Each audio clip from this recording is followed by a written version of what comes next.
Mhm.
ನಮಸ್ಕಾರ ಸುರೇಶ್.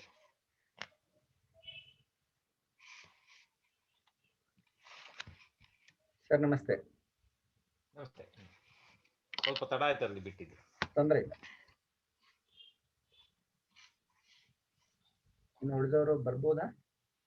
ಲತಾ ಒಬ್ರು ಇದ್ರು ಅಲ್ಲಿ, ಯಾರು ಇದ್ದಿಲ್ಲ.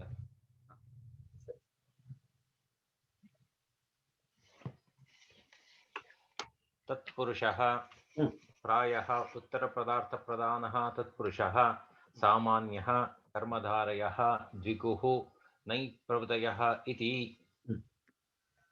ಪ್ರಥಮಾ ತತ್ಪುರುಷಃ ಅರ್ಧಂ ಗ್ರಾಮಸ್ಯ ಅರ್ಧಗ್ರಾಮಃ, ದ್ವಿತೀಯಾ ತತ್ಪುರುಷಃ ಗೃಹಂ ಗತಃ ಗೃಹಗತಃ, ತೃತೀಯಾ ತತ್ಪುರುಷಃ ನಕೈಃ ಭಿನ್ನಃ ನಖಭಿನ್ನಃ, ಚತುರ್ಥೀ ತತ್ಪುರುಷಃ ಗವೇ ಹಿತಂ ಗೋಹಿತಂ, पंचमी तत्पुरुषः चोरात् भयं चोरभयं, षष्ठी तत्पुरुषः वृक्षस्य मूलं वृक्षमूलं, सप्तमी तत्पुरुषः कार्ये कुशलः कार्यकुशलः.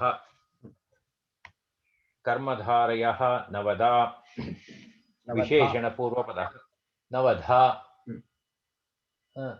नवधा विशेषणपूर्वपदः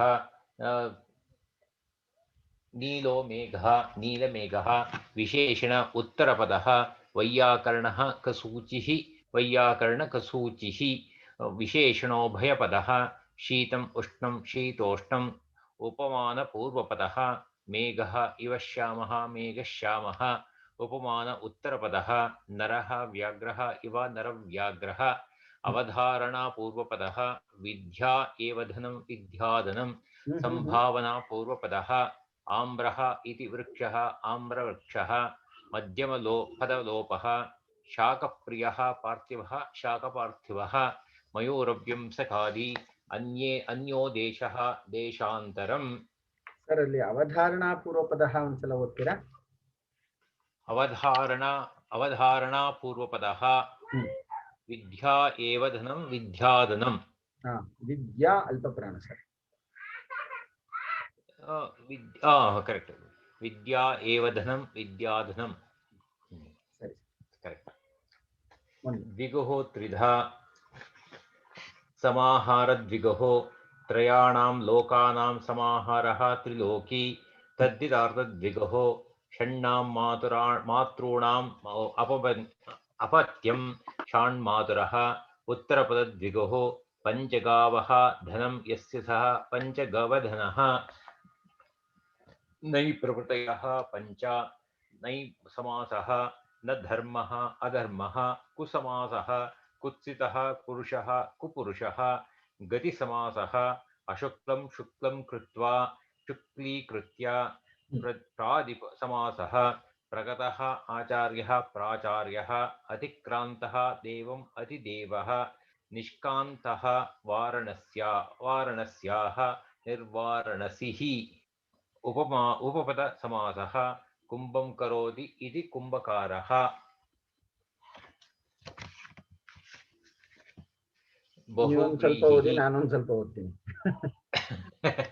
बहुव्रीहिः अन्यपदार्थ प्रधानः बहुव्रीहिः बहुव्रीहिः द्विधा सामान्यः विशेषः इति द्वितीयार्थ बहुव्रीहिः सामान्यः षोडः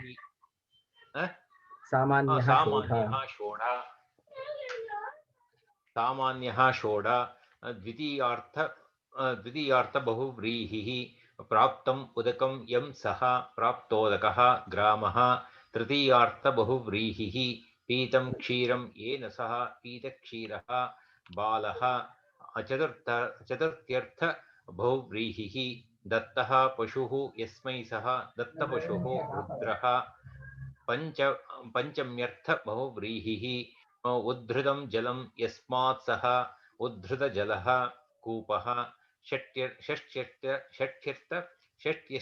षष्ट्यर्थ बहुव्रीहिः पीतम् अम्बरं यस्य सः पीताम्बरः हरिः सप्तम्यर्थ बहुव्रीहिः बहूनि फलानि यस्मिन् सः बहुफलः वृक्षः विशेषः नवधा व्यधिकरणः चक्रं पाणौ यस्य सः चक्रपाणिः संख्योत्तरपदः विंशते समीपे ये सन्ति ते उपविंशाः संख्योभयपदः द्वौ वा त्रयो वा भित्राः सः पूर्वपदः शिष्येण सह वर्तते इति स शिष्यः व्यतिहारलक्षणः केशेषु केशं गृहीत्वा इदं युद्धं प्रवृत्तं केशाकेशी दिगन्तराललक्षणः दक्षिणस्याः पूर्वस्याः दिशो यदन्तरालं दक्षिणपूर्वा नै बहुव्रीहिः अविद्यमानः पुत्रः यस्य सः अपुत्रः प्रादिबहुर्व्रीहिः निर्गता कृपा यस्मात् सः निष्कृपाः उपमानपूर्वपदः गजाननम् इव आननं यस्य सः गजाननः द्वन्द्वः उभयपदार्थप्रधानः द्वन्द्वः द्विधा इतरेतरः समाहारः इति इतरेतरः द्विधा द्विपदद्वन्द्वः रामश्च कृष्णश्च रामकृष्णौ बहुपदद्वन्द्वः हरिश्च हरश्च गुरुश्च हरिहरगुरवः समाहारः द्विधा समाहारः संज्ञा च परिभाषा च अनयोः समाहारः संज्ञा परिभाषं नित्यसमाहारः पाणी च पादौ च एतेषां समाहारः पाणिपादम् अव्ययी भावः पूर्वपदार्थप्रधानः अव्ययी भावः प्रायः त्रयस्त्रिंशद्धा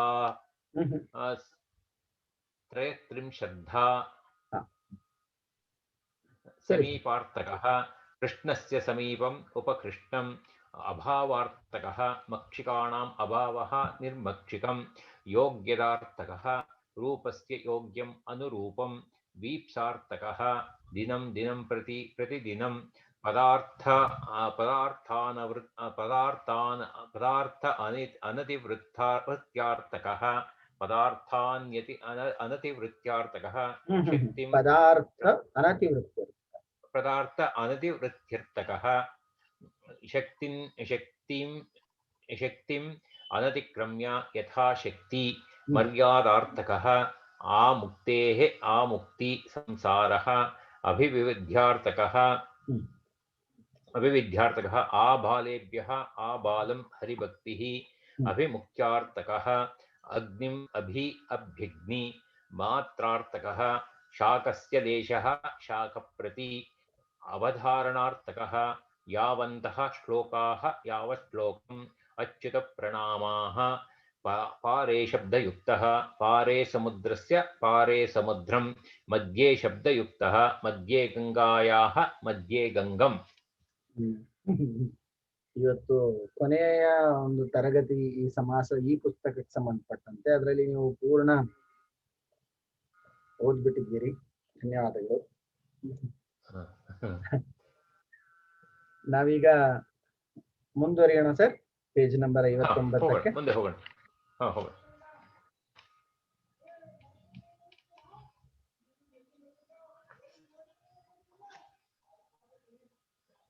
ಪೇಜ್ ನಂಬರ್ 59 ಪಂಚಮಂ ಪ್ರಕರಣಂ ಇದಂ ಅವಧೇಯಂ ಆ ಭಾಗ. ಹೌದು. ಈ ವಿಚಾರ ಮತ್ತು ಮುಂದಿನ 6ನೆಯ ಅಧ್ಯಾಯದ ವಿಚಾರ, ಈ ಎರಡು ಸಮಾಸ ಪ್ರಕ್ರಿಯಾ ಅನ್ನುವಂತಹ ವಿಚಾರ, ಈ ಎರಡು ತುಂಬಾ ಸರಳವಾದಂತಹ ಭಾಗ ಇದೆ. ಆದ್ರಿಂದ ಪ್ರಾಯಶಃ ಇವತ್ತಿನ ಈ ಚರ್ಚಾ ಅವಧಿಯಲ್ಲಿ ನಾವು ಇವೆರಡನ್ನು ಚರ್ಚೆ ಮಾಡಲಿಕ್ಕೆ ಸಾಧ್ಯ ಆಗುವುದು. ಹ್ಮ್. ನಾಳೆಯಿಂದ ಸಿದ್ಧಾಂತ ಕೌಮುದಿಯ ಪ್ರವೇಶವನ್ನು ಮಾಡ್ಕೊಂಡು ಓಕೆ. ನಾಳೆ ಹೇಗೂ ಶುಕ್ರವಾರ ಇದೆ, ಸಿದ್ಧಾಂತ ಕೌಮುದಿ ಪ್ರವೇಶ ಮಾಡ್ಬೋದು. ನಮ್ದು ಈ ಪುಸ್ತಕದ ಅಧ್ಯಯನ ಅಮಾವಾಸ್ಯೆ ಇದೆ. ಹಾ, ಅಮಾವಾಸ್ಯೆ ಪರ್ವದಿನ ಒಳ್ಳೆದು. ಹಾ, ಅದರಿಂದ ನಾವು ಶುರು ಮಾಡ್ಬೋದು. ಓಕೆ. ಇದಂ ಅವಧೇಯಂ ಪರಸ್ಪರ ಅನ್ವಿತಯೋಃ ಏವ ಸಮಾಸಃ किन्तु परस्पर अन्वितयोः पदयोः समासः भवति, किन्तु परस्पर अन्वयः अस्ति इति सर्वत्र समासः न भवति. ಇದಂ ಅವಧೇಯಂ ಅನ್ನುವಂತಹ ಈ ಭಾಗದಲ್ಲಿ ಹಿಂದೆ ಏನು ಚರ್ಚೆ ಕೊಟ್ಟಿದ್ರು ಆ ಇಡೀ ಚರ್ಚೆಯ ಸಾರಾಂಶವನ್ನ ಕೆಲವೊಂದು ಬಿಂದುಗಳಲ್ಲಿ ಸಂಗ್ರಹ ಮಾಡಲಿಕ್ಕೆ ಪ್ರಯತ್ನ ಮಾಡಿದ್ದಾರೆ.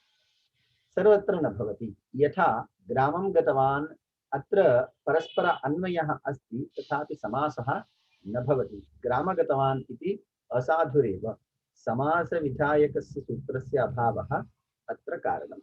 अतः एकैकस्यापि समासस्य समास विधायकं सूत्रं भवत्येव इति ज्ञेयम्.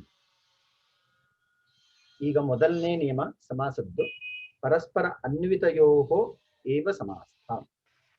ಎರಡು ಪದಗಳ ಮಧ್ಯೆ ಅನ್ವಯ ಅಥವಾ ಸಂಬಂಧ ಇದ್ರೆ ಮಾತ್ರ ಸಮಾಸ ಆಗ್ತದೆ. ಹಾಗಂತ ಎಲ್ಲೆಲ್ಲಿ ಸಂಬಂಧ ಇದೆಯೋ ಆ ಎಲ್ಲ ಪದಗಳು ಸಮಾಸ ಆಗುದಿಲ್ಲ. ಸಂಬಂಧ ಇರುವಂತದ್ದು ಈ ಚಾಪ್ಟರ್ ಇಲ್ಲಿವರೆಗೂ ಆಗಿದ್ರದ್ದು ಸಾರಾಂಶ. ಹಾ. ಇದಂ ಅವಧೇಯಂ ಅಂದ್ರೆ ಇದನ್ನ ಜ್ಞಾಪಕ ಇಟ್ಕೊಳ್ಬೇಕು, ನೆನಪಿಟ್ಕೊಳ್ಬೇಕು.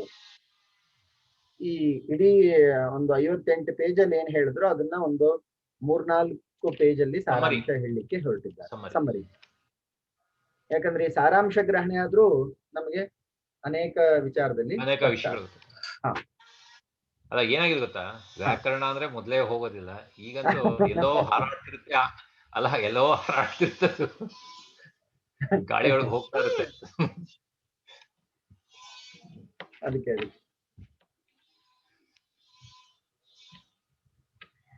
ಸರ್ ಇಲ್ಲಿ ಪರಸ್ಪರ ಅನ್ವಿತಯೋಃ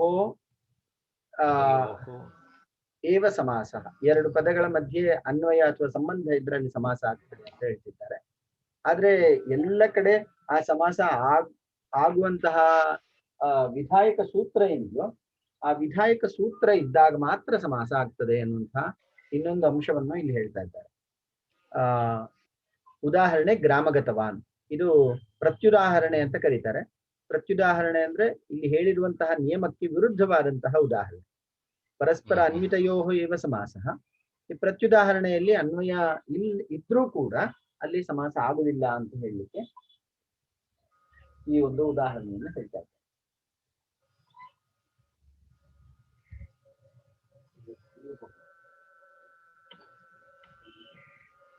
ಮುಂದಿನ ಭಾಗದಲ್ಲಿ ಎರಡನೇ ನಿಯಮವನ್ನು ಹೇಳ್ತಾರೆ. ಯತ್ರ ಯತ್ರ ವಿಗ್ರಹ ತತ್ರ ತತ್ರ ಸಮಾಸ. ಅಲ್ಲ, ಇಲ್ಲಿ ಮೊದಲನೇದ್ರಲ್ಲಿ ಗ್ರಾಮಂ ಗತವಾನ್ ಅನ್ನೋದು ಇದು ಸಮಾಸ ಆಗೋದಿಲ್ಲ ಅಲ್ವಾ? ಹೌದು, ಅನ್ವಯ ಇದ್ರೂ ಕೂಡ ಅಲ್ಲಿ ಸೂತ್ರ ಸಮಾಸ ವಿಧಾಯಕ ಸೂತ್ರಸ್ಯ ಅಭಾವ ಅತ್ರ ಕಾರಣಂ ಅಂತ ಹೇಳ್ತಾ ಇದ್ದಾರೆ. ಇಲ್ಲಿ ಗ್ರಾಮಂ ಗತಃ ಗ್ರಾಮ ಗತಃ ಅಂತ ಆಗುತ್ತೆ. ಆದ್ರೆ ಗ್ರಾಮಂ ಗತವಾನ್ ಅಂತ ಇರುವಂತಹ ಸಂದರ್ಭದಲ್ಲಿ ಯಾವುದೇ ಸೂತ್ರ ಇಲ್ಲ. ಈ ಎರಡು ಶಬ್ದಗಳನ್ನ ಸೇರಿಸಲಿಕ್ಕೆ ಯಾವುದೇ ಸೂತ್ರ ಇಲ್ಲ. ದ್ವಿತೀಯ ಶ್ರಿತಾತೀತ ಪತಿತ ಗತಾತ್ಯಸ್ತ ಪ್ರಾಪ್ತಾಪನ್ನೈಹಿ ಅನ್ನುವಂತಹ ಸೂತ್ರ ಇದೆ, ತತ್ಪುರುಷಕ್ಕೆ ಸಂಬಂಧಪಟ್ಟದ್ದು. ದ್ವಿತೀಯಾಂತಂ ಪದಂ, ಇಲ್ಲಿ ಗ್ರಾಮಂ ಅಂತ ದ್ವಿತೀಯಾಂತಂ ಪದ. ಈ ದ್ವಿತೀಯಾಂತ ಪದವು ಶ್ರಿತ ಅತೀತ ಪತಿತ ಗತ ಅತ್ಯಸ್ತ ಪ್ರಾಪ್ತ ಆಪನ್ನ ಈ 7 ಪದಗಳೊಂದಿಗೆ ಸಮಾಸ ಹೊಂದುತ್ತೆ. ಇಲ್ಲಿ ಗತ ಅನ್ನುವಂತಹ ಪದದೊಂದಿಗೆ ಸಮಾಸ ಹೊಂದುತ್ತದೆ. ಆದ್ರೆ ಇಲ್ಲಿ ಗತವಾನ್ ಅಂತ ಶಬ್ದ ಇರೋದ್ರಿಂದ ಈ ಸಮಾಸ ಸಾಧ್ಯ ಆಗುವುದಿಲ್ಲ. ಅದೇ ಗತಃ ಅಂತ ಇದ್ದಿದ್ರೆ ಗ್ರಾಮಂ ಗತಃ ಗ್ರಾಮ ಗತಃ ಅಂತ ಹೇಳಿ ಸಮಾಸ ಆಗ್ತಿತ್ತು. ಇಲ್ಲಿ ನಮಗೆ ಪರಸ್ಪರ ಅನ್ವಯ ಒಂದು ಕಾರಣ, ಇನ್ನೊಂದು ಕಾರಣ ಸಮಾಸ ವಿಧಾಯಕ ಸೂತ್ರ ಇರಬೇಕು, ಇದು ಎರಡನೇ ಕಾರಣ. ಈ ಎರಡು ಕಾರಣ ಇದ್ದಾಗ ಮಾತ್ರ ಸಮಾಸ ಆಗ್ತದೆ. ಮುಂದೆ ಹೋಗೋಣ ಸರ್. ಯತ್ರ ಯತ್ರ ವಿಗ್ರಹ ತತ್ರ ತತ್ರ ಸಮಾಸಃ ಇತಿ ನ. ಎರಡನೇ ನಿಯಮ, ಯತ್ರ ಯತ್ರ ವಿಗ್ರಹ ವಕ್ತುಂ ಶಕ್ಯತೆ ತತ್ರ ತತ್ರ ಸಮಾಸಃ ಭವತಿ ಇತಿ ನ ಮಂತವ್ಯಂ. ಯಥಾ ರಾಷ್ಟ್ರಸ್ಯ ಅಯಂ ರಾಷ್ಟ್ರೀಯಃ ಅತ್ರ ರಾಷ್ಟ್ರಸ್ಯ ಅಯಂ ಇತಿ ವಿಗ್ರಹಃ ರಾಷ್ಟ್ರೀಯಃ ಇತಿ ತು ತದ್ಧಿತವೃತ್ತಿಃ. ಪೇಜ್ ನಂಬರ್ ನಿಮ್ಮ ಕಡೆ ಪುಸ್ತಕ ಇದೆ ಅಲ್ವಾ ಸರ್? ಇದೆ ಇದೆ ಇದೆ. ಅದರಲ್ಲಿ ಪೇಜ್ ನಂಬರ್ 16. ಹೌದು. ಪೇಜ್ ನಂಬರ್ 16ರಲ್ಲಿ ವೃತ್ತಿಗಳ ಬಗ್ಗೆ ಉದಾಹರಣೆ ಕೊಟ್ಟಿದ್ರು. ಕೃತದ್ಧಿತ ಸಮಾಸ ಏಕಶೇಷ ಸನಾದ್ಯಂತ ಧಾತು ವೃತ್ತಯ ಅಂತ ಹೇಳಿ 5 ವೃತ್ತಿಗಳನ್ನ ಕೊಟ್ಟಿದ್ರು. ಅದರಲ್ಲಿ ಸಮಾಸವು ಒಂದು ವೃತ್ತಿ. ವೃತ್ಯರ್ಥಾವಬೋಧಕಂ ವಾಕ್ಯಂ ವಿಗ್ರಹ. ಸ್ವಲ್ಪ ಹಿಂದಿನ ಪೇಜಲ್ಲಿ ಒಂದು ಸ್ವಲ್ಪ ನೋಡೋದಾದ್ರೆ, ವೃತ್ತಿ ವಿಗ್ರಹ ವಾಕ್ಯ ಅವಯವ ಪದಾರ್ಥೇಭ್ಯಃ ಪರಃ ಅನ್ಯಃ ಯೋಯಂ ವಿಶಿಷ್ಟ ಏಕಾರ್ಥಃ ತತ್ ಪ್ರತಿಪಾದಿಕಾ ವೃತ್ತಿಃ ಪ್ರಥಮ ವಿಗೃಹೀತಾನಾಂ ಪದಾನಾಂ ಪ್ರತ್ಯೇಕಂ ಅರ್ಥವತ್ವೇನ ಸಮುದಾಯ ಶಕ್ತಿಯ ವಿಶಿಷ್ಟ ಏಕಾರ್ಥ ಪ್ರತಿಪಾದಿಕಾ ವೃತ್ತಿಃ ಇತಿ ಫಲಿತಂ. ಇದರ ಬಗ್ಗೆ ಚರ್ಚೆ ಮಾಡಿದ್ವಿ. ಸಾರಾಂಶ ಎಷ್ಟು? ಕೃದ್ವೃತ್ತಿ, ಕೆಳಗೆ ಒಂದು ಸಣ್ಣ ನೋಟನ್ನು ಕೊಟ್ಟಿದ್ದಾರೆ. ವೃತ್ತಿಜ್ಞಾನಿ ಕ್ವಚಿತ್ ಅಪೇಕ್ಷಿತಂ ಭವತಿ ಇತ್ಯತಃ ವೃತ್ತಿ ಸಂಕ್ಷೇಪೇಣ ನಿರೂಪಿತ ಅಂತ. ಕೆಲವೊಂದು ಕಡೆ ನಮಗೆ ಈ ವೃತ್ತಿಯ ವಿಚಾರವಾಗಿ ಬೇಕು. ಸಮಾಸ ಪ್ರಕರಣಕ್ಕೆ ಸಂಬಂಧಪಟ್ಟಂತೆ ಹೇಳುವುದಾದ್ರೆ, ಸಮಾಸವೂ ಕೂಡ ಒಂದು ವೃತ್ತಿ. ಅಂದ್ರೆ ಈ ಸಂಘಟಿತವಾದಂತಹ ಪದಗಳೇನಿರುತ್ತೆ ನೋಡಿ, ವಿಗ್ರಹ ವಾಕ್ಯ ಅವಯವ ಪದಾರ್ಥೇಭ್ಯ ಅನ್ಯಃ ಯೋಯಂ ವಿಶಿಷ್ಟ ಏಕಾರ್ಥಃ ತತ್ ಪ್ರತಿಪಾದಿಕಾ ವೃತ್ತಿ. ಈ ವಿಗ್ರಹ ವಾಕ್ಯದಲ್ಲಿ ಅಥವಾ ವಿಗ್ರಹ ಅವಸ್ಥೆಯಲ್ಲಿ ಯಾವ ಒಂದು ಸ್ವರೂಪ ಇರುತ್ತೋ ಅದಕ್ಕಿಂತ ಭಿನ್ನವಾಗಿ ಯಾವ ಸ್ವರೂಪ ನಮಗೆ ಪದ ಸ್ವರೂಪವು ನಮಗೆ ಸಿಗ್ತದೆ, ಯೋಯಂ ವಿಶಿಷ್ಟ ಏಕಾರ್ಥಃ ತತ್ ಪ್ರತಿಪಾದಿಕಾ ವೃತ್ತಿ. ಆ ಪ್ರಕ್ರಿಯೆಯನ್ನ ಮಾಡುವಂತಹ ಒಂದು ಹೆಸರಿಗೆ ವೃತ್ತಿ ಅಂತ ಕರಿಬಹುದು. ಉದಾಹರಣೆಗಾಗಿ ಕೃದ್ವೃತ್ತಿ ಪೇಜ್ ನಂಬರ್ 16ರಲ್ಲಿ ಪಚತಿ ಇತಿ ಪಾಚಕಃ. ಪಚತಿ ಅನ್ನುವಂಥದ್ದು ವಿಗ್ರಹ, ಪಾಚಕಃ ಅನ್ನುವಂಥದ್ದು ಯಾವುದು ಕೃದ್ವೃತ್ತಿಯಿಂದ ನಮಗೆ ಸಿಕ್ಕಂತಹ ಒಂದು ಶಬ್ದ ಸ್ವರೂಪ. ಈ ಶಬ್ದ ಸ್ವರೂಪವನ್ನ ಮಾಡ್ಲಿಕ್ಕೆ ಯಾವ ನಿಯಮವನ್ನ ಅಥವಾ ಮಾರ್ಗವನ್ನ ಆಶ್ರಯಿಸ್ತೀವಲ್ಲ ಅದು ವೃತ್ತಿ ಅಂತ ಹೇಳಲ್ಪಡ್ತದೆ. ಆದ್ರಿಂದ ಪಚತಿ ಇತಿ ಪಾಚಕಃ. ಪಾಚಕಃ ಅನ್ನುವಂತಹ ಶಬ್ದ ಸಿದ್ಧಿ ಆಗ್ಬೇಕಾದ್ರೆ ಕೃದ್ವೃತ್ತಿಯನ್ನ ಆಶ್ರಯಿಸಿ ನಾವು ಆ ಶಬ್ದ ಸಿದ್ಧಿಯನ್ನ ಮಾಡ್ತೇವೆ. ಅದೇ ರೀತಿ ತದ್ಧಿತ ವೃತ್ತಿ. ದಶರಥಸ್ಯಾಪತ್ಯಂ ದಾಶರಥಿ. ದಶರಥಸ್ಯಾಪತ್ಯಂ ಅಂತ ಈ ವಿಗ್ರಹಾವಸ್ಥೆ, ದಾಶರಥಿ ಅಂತ ವೃತ್ತಿಯಿಂದ ಸಿದ್ಧವಾದಂತಹ ಶಬ್ದ ಸ್ವರೂಪ. ಈ ದಶರಥಸ್ಯ ಅಪತ್ಯಂ ಎಂಬ ವಿಗ್ರಹದಿಂದ ಈ ದಾಶರಥಿ ಎಂಬ ಪದಕ್ಕೆ ನಾವು ತಲುಪಬೇಕಾದ್ರೆ ಯಾವ ಮಾರ್ಗ ಇದೆಯೋ, ಯಾವ ಒಂದು ವಿಧಾನ ಇದೆಯೋ ಅದನ್ನ ವೃತ್ತಿ ಅಂತ ಕರೀತಾರೆ. ಇಲ್ಲಿ ತದ್ಧಿತ ವೃತ್ತಿ ಅದಾಗುತ್ತೆ. ಸಮಾಸ ವೃತ್ತಿ ರಾಜ್ಞ ಪುರುಷಃ ರಾಜಪುರುಷಃ. ಏಕಶೇಷ ವೃತ್ತಿ ಮಾತಾ ಚ ಪಿತಾ ಚ ಪಿತರೌ. ಸನಾದ್ಯಂತ ಧಾತು ವೃತ್ತಿ ಪಠಿತುಂ ಇಚ್ಛತಿ ಪಠಿಷ್ಯತಿ. ಪುತ್ರಂ ಆತ್ಮನಃ ಇಚ್ಛತಿ ಪುತ್ರ ಕಾಮ್ಯತಿ. ಪುನಃ ಪುನಃ ಅತಿಶಯೇನ ವಾ ನೃತ್ಯತಿ ನರಿ ನೃತ್ಯತೆ. ಇವೆಲ್ಲವೂ ಸನಾದ್ಯಂತ ಧಾತು ವೃತ್ತಿ. ಇಲ್ಲಿ ನಮಗ್ ಬೇಕಾಗಿರುವಂತಹ ಒಂದು ವೃತ್ತಿ ಸಮಾಸ ವೃತ್ತಿ. ಮತ್ತೊಂದು ವೃತ್ತಿಯ ಅಪೇಕ್ಷೆನೂ ಇದೆ, ಏಕಶೇಷ ವೃತ್ತಿ. ಏಕಶೇಷ ವೃತ್ತಿ ಇದ್ರ ಬಗ್ಗೆ ಏಕಶೇಷ ಸಮಾಸೋ ನ ಅಂತ ಹೇಳಿ ಕೊಟ್ಟಿದ್ದಾರೆ. ಅದರ ಬಗ್ಗೆ ಅಧ್ಯಯನ ಮಾಡಿದ್ವಿ. ಈಗ ಇಲ್ಲಿನ ಪ್ರಕೃತಂ ಅನುಸರಾಮಃ. ಯತ್ರ ಯತ್ರ ವಿಗ್ರಹ ತತ್ರ ತತ್ರ ಸಮಾಸಃ ಇತಿ ನ. ಎಲ್ಲೆಲ್ಲಿ ವಿಗ್ರಹ ಇರ್ತದೋ ಅಲ್ಲಿ ಎಲ್ಲ ಕಡೆ ಸಮಾಸ ಅಂತ ಹೇಳಿ ನಾವು ಭಾವಿಸಬಾರ್ದು. ಯಾಕಂದ್ರೆ ಯಥಾ ರಾಷ್ಟ್ರಸ್ಯ ಅಯಂ ರಾಷ್ಟ್ರೀಯಃ ಅತ್ರ ರಾಷ್ಟ್ರಸ್ಯ ಅಯಂ ಇತಿ ವಿಗ್ರಹ ರಾಷ್ಟ್ರೀಯ ಇತಿ ತದ್ಧಿತ ವೃತ್ತಿ. ಎಲ್ಲಾ ವೃತ್ತಿಗಳಿಗೂ ವಿಗ್ರಹ ಇರ್ತದೆ. ಆದ್ರೆ ಆ ವಿಗ್ರಹಾವಸ್ಥೆಯಿಂದ ವೃತ್ತಿಯನ್ನ ಆಶ್ರಯಿಸಿ ಇನ್ನೊಂದು ಪದಸಿದ್ಧಿಯನ್ನ ನಾವು ಮಾಡ್ಕೊಳ್ತೇವೆ. ಇಷ್ಟೇ. ಎಷ್ಟು ಪದಗಳಿರ್ತದೆ ವಿಗ್ರಹಾವಸ್ಥೆಯಲ್ಲಿರುವಂತಹ ಪದಗಳನ್ನ ಒಂದೊಂದು ವೃತ್ತಿಯನ್ನ ಆಶ್ರಯಿಸಿ ನಾವು ಮತ್ತೊಂದು ಶಬ್ದ ಸಿದ್ಧಿಗೆ ನಾವು ಸಿದ್ಧರಾಗ್ತೇವೆ. ಅದನ್ನ ಸಮಾಸ ವೃತ್ತಿ ಅಂತ ಕರೀತಾರೆ. ಅತಃ ಸರಿ ಅತ್ರ ರಾಷ್ಟ್ರಸ್ಯ ಅಯಮಿತಿ ವಿಗ್ರಹ ರಾಷ್ಟ್ರೀಯ ಇದು ತದ್ಧಿತ ವೃತ್ತಿ. ಹೇಗೆ ಇಲ್ಲಿ ತದ್ಧಿತ ವೃತ್ತಿಗೆ ಉದಾಹರಣೆ ಕೊಟ್ರಲ್ಲ, ಕೊಟ್ಟಿರುವಂತಹ ಉದಾಹರಣೆ ನೋಡಿದಾದ್ರೆ ದಾಶರಥಿ ತದ್ಧಿತ ವೃತ್ತಿ, ಇದು ಒಂದು ರಾಷ್ಟ್ರೀಯ. ವಸ್ತುತಃ ಈ ಶಬ್ದವು ಅಪಭ್ರಂಶವಾಗಿ ಅಥವಾ ಅದರ ವಿಕೃತ ರೂಪವಾಗಿ ನಾವು ಕನ್ನಡದಲ್ಲಿ ಬೆಳೆಸ್ತೇವೆ. ರಾಷ್ಟ್ರೀಯ ಅಂತ ದೀರ್ಘ ಹೇಳ್ತೇವೆ. ವಸ್ತುತಃ ದೀರ್ಘ ಹೇಳಬಾರ್ದು, ರಾಷ್ಟ್ರೀಯ ಅಂತ ಹೇಳಿ ಹ್ರಸ್ವ ಹೇಳ್ಬೇಕಲ್ಲಿ. ಇದನ್ನ ಸ್ವಲ್ಪ ರಾಷ್ಟ್ರೀಯ ಅಂತ ಹೇಳ್ತೇವೆ. ದೀರ್ಘ ಹೇಳ್ತಾರೆ, ಆದ್ರೆ ಅದು ವಸ್ತುತಃ ಅದು ದೀರ್ಘ ಅಲ್ಲ, ಅದು ರಾಷ್ಟ್ರೀಯ ಅಂತ ಹ್ರಸ್ವ ಸ್ವರೂಪ ಇದೆ. ಅತ್ರ ರಾಷ್ಟ್ರಸ್ಯ ಅಯಮಿತಿ ವಿಗ್ರಹ, ರಾಷ್ಟ್ರಕ್ಕೆ ಸಂಬಂಧಿಸಿದವನು ಅಥವಾ ಸಂಬಂಧಿಸಿದ್ದು ಅಂತ ಅರ್ಥ ಆಗ್ತದೆ. ರಾಷ್ಟ್ರೀಯ ಇತಿ ತದ್ಧಿತ ವೃತ್ತಿ ಅತಃ ಏವ ವೃತ್ಯರ್ಥ ಅವಬೋಧಕಂ ವಾಕ್ಯಂ ವಿಗ್ರಹ ಇತ್ಯುಕ್ತಂ. ಆದ್ರಿಂದ ಈ 16ನೇ ಪೇಜಲ್ಲಿ ಒಂದ್ಸಲ ಮತ್ತೊಮ್ಮೆ ಕಣ್ಣ ಹಾಯಿಸೋದಾದ್ರೆ ಆ ಕಾಲಂ ಅಲ್ಲಿ, ಮಧ್ಯದ ಕಾಲಂ ಅಲ್ಲಿ ವಿಗ್ರಹ ಅಂತ ಕೊಟ್ಟಿದ್ದಾರೆ. ಅವೆಲ್ಲವೂ ವಿಗ್ರಹಾವಸ್ಥೆ. ಮತ್ತು ಮೊದಲನೇ ಕಾಲಂ ಏನಿದೆ ಅಲ್ಲಿ ಕೃದ್ವೃತ್ತಿ, ತದ್ಧಿತ ವೃತ್ತಿ, ಸಮಾಸ ವೃತ್ತಿ ಅಂತ ಹೇಳಿ ವೃತ್ತಿಯ ಹೆಸರನ್ನು ಕೊಟ್ಟಿದ್ದಾರೆ. ಸೊ ವೃತ್ತಿಯು ಒಂದೊಂದು ವಿಗ್ರಹಾವಸ್ಥೆಯಲ್ಲಿರುವಂತಹ ಶಬ್ದಗಳನ್ನ ಮತ್ತೊಂದು ವಿಶಿಷ್ಟವಾದ ಶಬ್ದ ಸ್ವರೂಪ ನಿರ್ಮಾಣ ಮಾಡಲಿಕ್ಕೆ ಸಹಾಯಕವಾದದ್ದು ಅಂತ ನಾವು ಅರ್ಥ ಮಾಡ್ಕೊಳ್ಬಹುದು. ಇದು ಸಮಾಸ ಅಲ್ಲ ಅಂತಲ್ಲ, ಇದು ಸಮಾಸ ಅಲ್ಲ ಸರ್. ರಾಷ್ಟ್ರಸ್ಯ ಅಯಂ ರಾಷ್ಟ್ರೀಯ ಇದು ತದ್ಧಿತ ವೃತ್ತಿ. ಸಮಾಸ ಆಗ್ಲಿಕ್ಕೆ ಒಂದಲ್ಲ ಒಂದು ಸಮಾಸ ವಿಧಾಯಕ ಸೂತ್ರ ಇರಬೇಕು. ಎರಡು ಪ್ರಧಾನವಾದಂತಹ ನಿಯಮ. ಸಮಾಸ ಆಗ್ಬೇಕಾದ್ರೆ ಎರಡು ನಿಯಮ. ಒಂದು, ಶಬ್ದಗಳ ಮಧ್ಯೆ ಸಂಬಂಧ ಇರಬೇಕು, ಅನ್ವಯ ಇರಬೇಕು, ಪರಸ್ಪರ ಅನ್ವಯದ ಜೊತೆಗೆ ಸಮಾಸ ವಿಧಾಯಕವಾದಂತಹ ಸೂತ್ರ ಇರಬೇಕು. ಇದು ಎರಡು ಇದ್ದಾಗ ಸಮಾಸ ಆಗ್ತದೆ. ಇಲ್ಲಿ ರಾಷ್ಟ್ರೀಯ ಎಂಬಲ್ಲಿ ನಮಗೆ ಸಮಾಸ ವಿಧಾಯಕವಾದಂತಹ ಸೂತ್ರದ ಅಭಾವ ಮತ್ತು ತದ್ಧಿತ ವೃತ್ತಿಯ ಮೂಲಕ ರಾಷ್ಟ್ರಸ್ಯ ಅಯಂ ರಾಷ್ಟ್ರೀಯ ಎಂಬ ರೂಪಸಿದ್ಧಿಯನ್ನು ಮಾಡಬೇಕು. ಅಲ್ಲ, ಈಗ ರಾಷ್ಟ್ರೀಯ ಅಂತ ಕೊಟ್ರೆ ಅದು ಸಮಾಸ ಅಲ್ಲ ಅಂತ ಹೇಳ್ಬೇಕಾ? ರಾಷ್ಟ್ರಸ್ಯ ಅಯಂ ರಾಷ್ಟ್ರೀಯ ಇದು ಸಮಾಸ ಅಲ್ಲ. ಅದು ಹೌದು, ಸಮಾಸ ಅಲ್ಲ, ಅದು ತದ್ಧಿತ ವೃತ್ತಿ.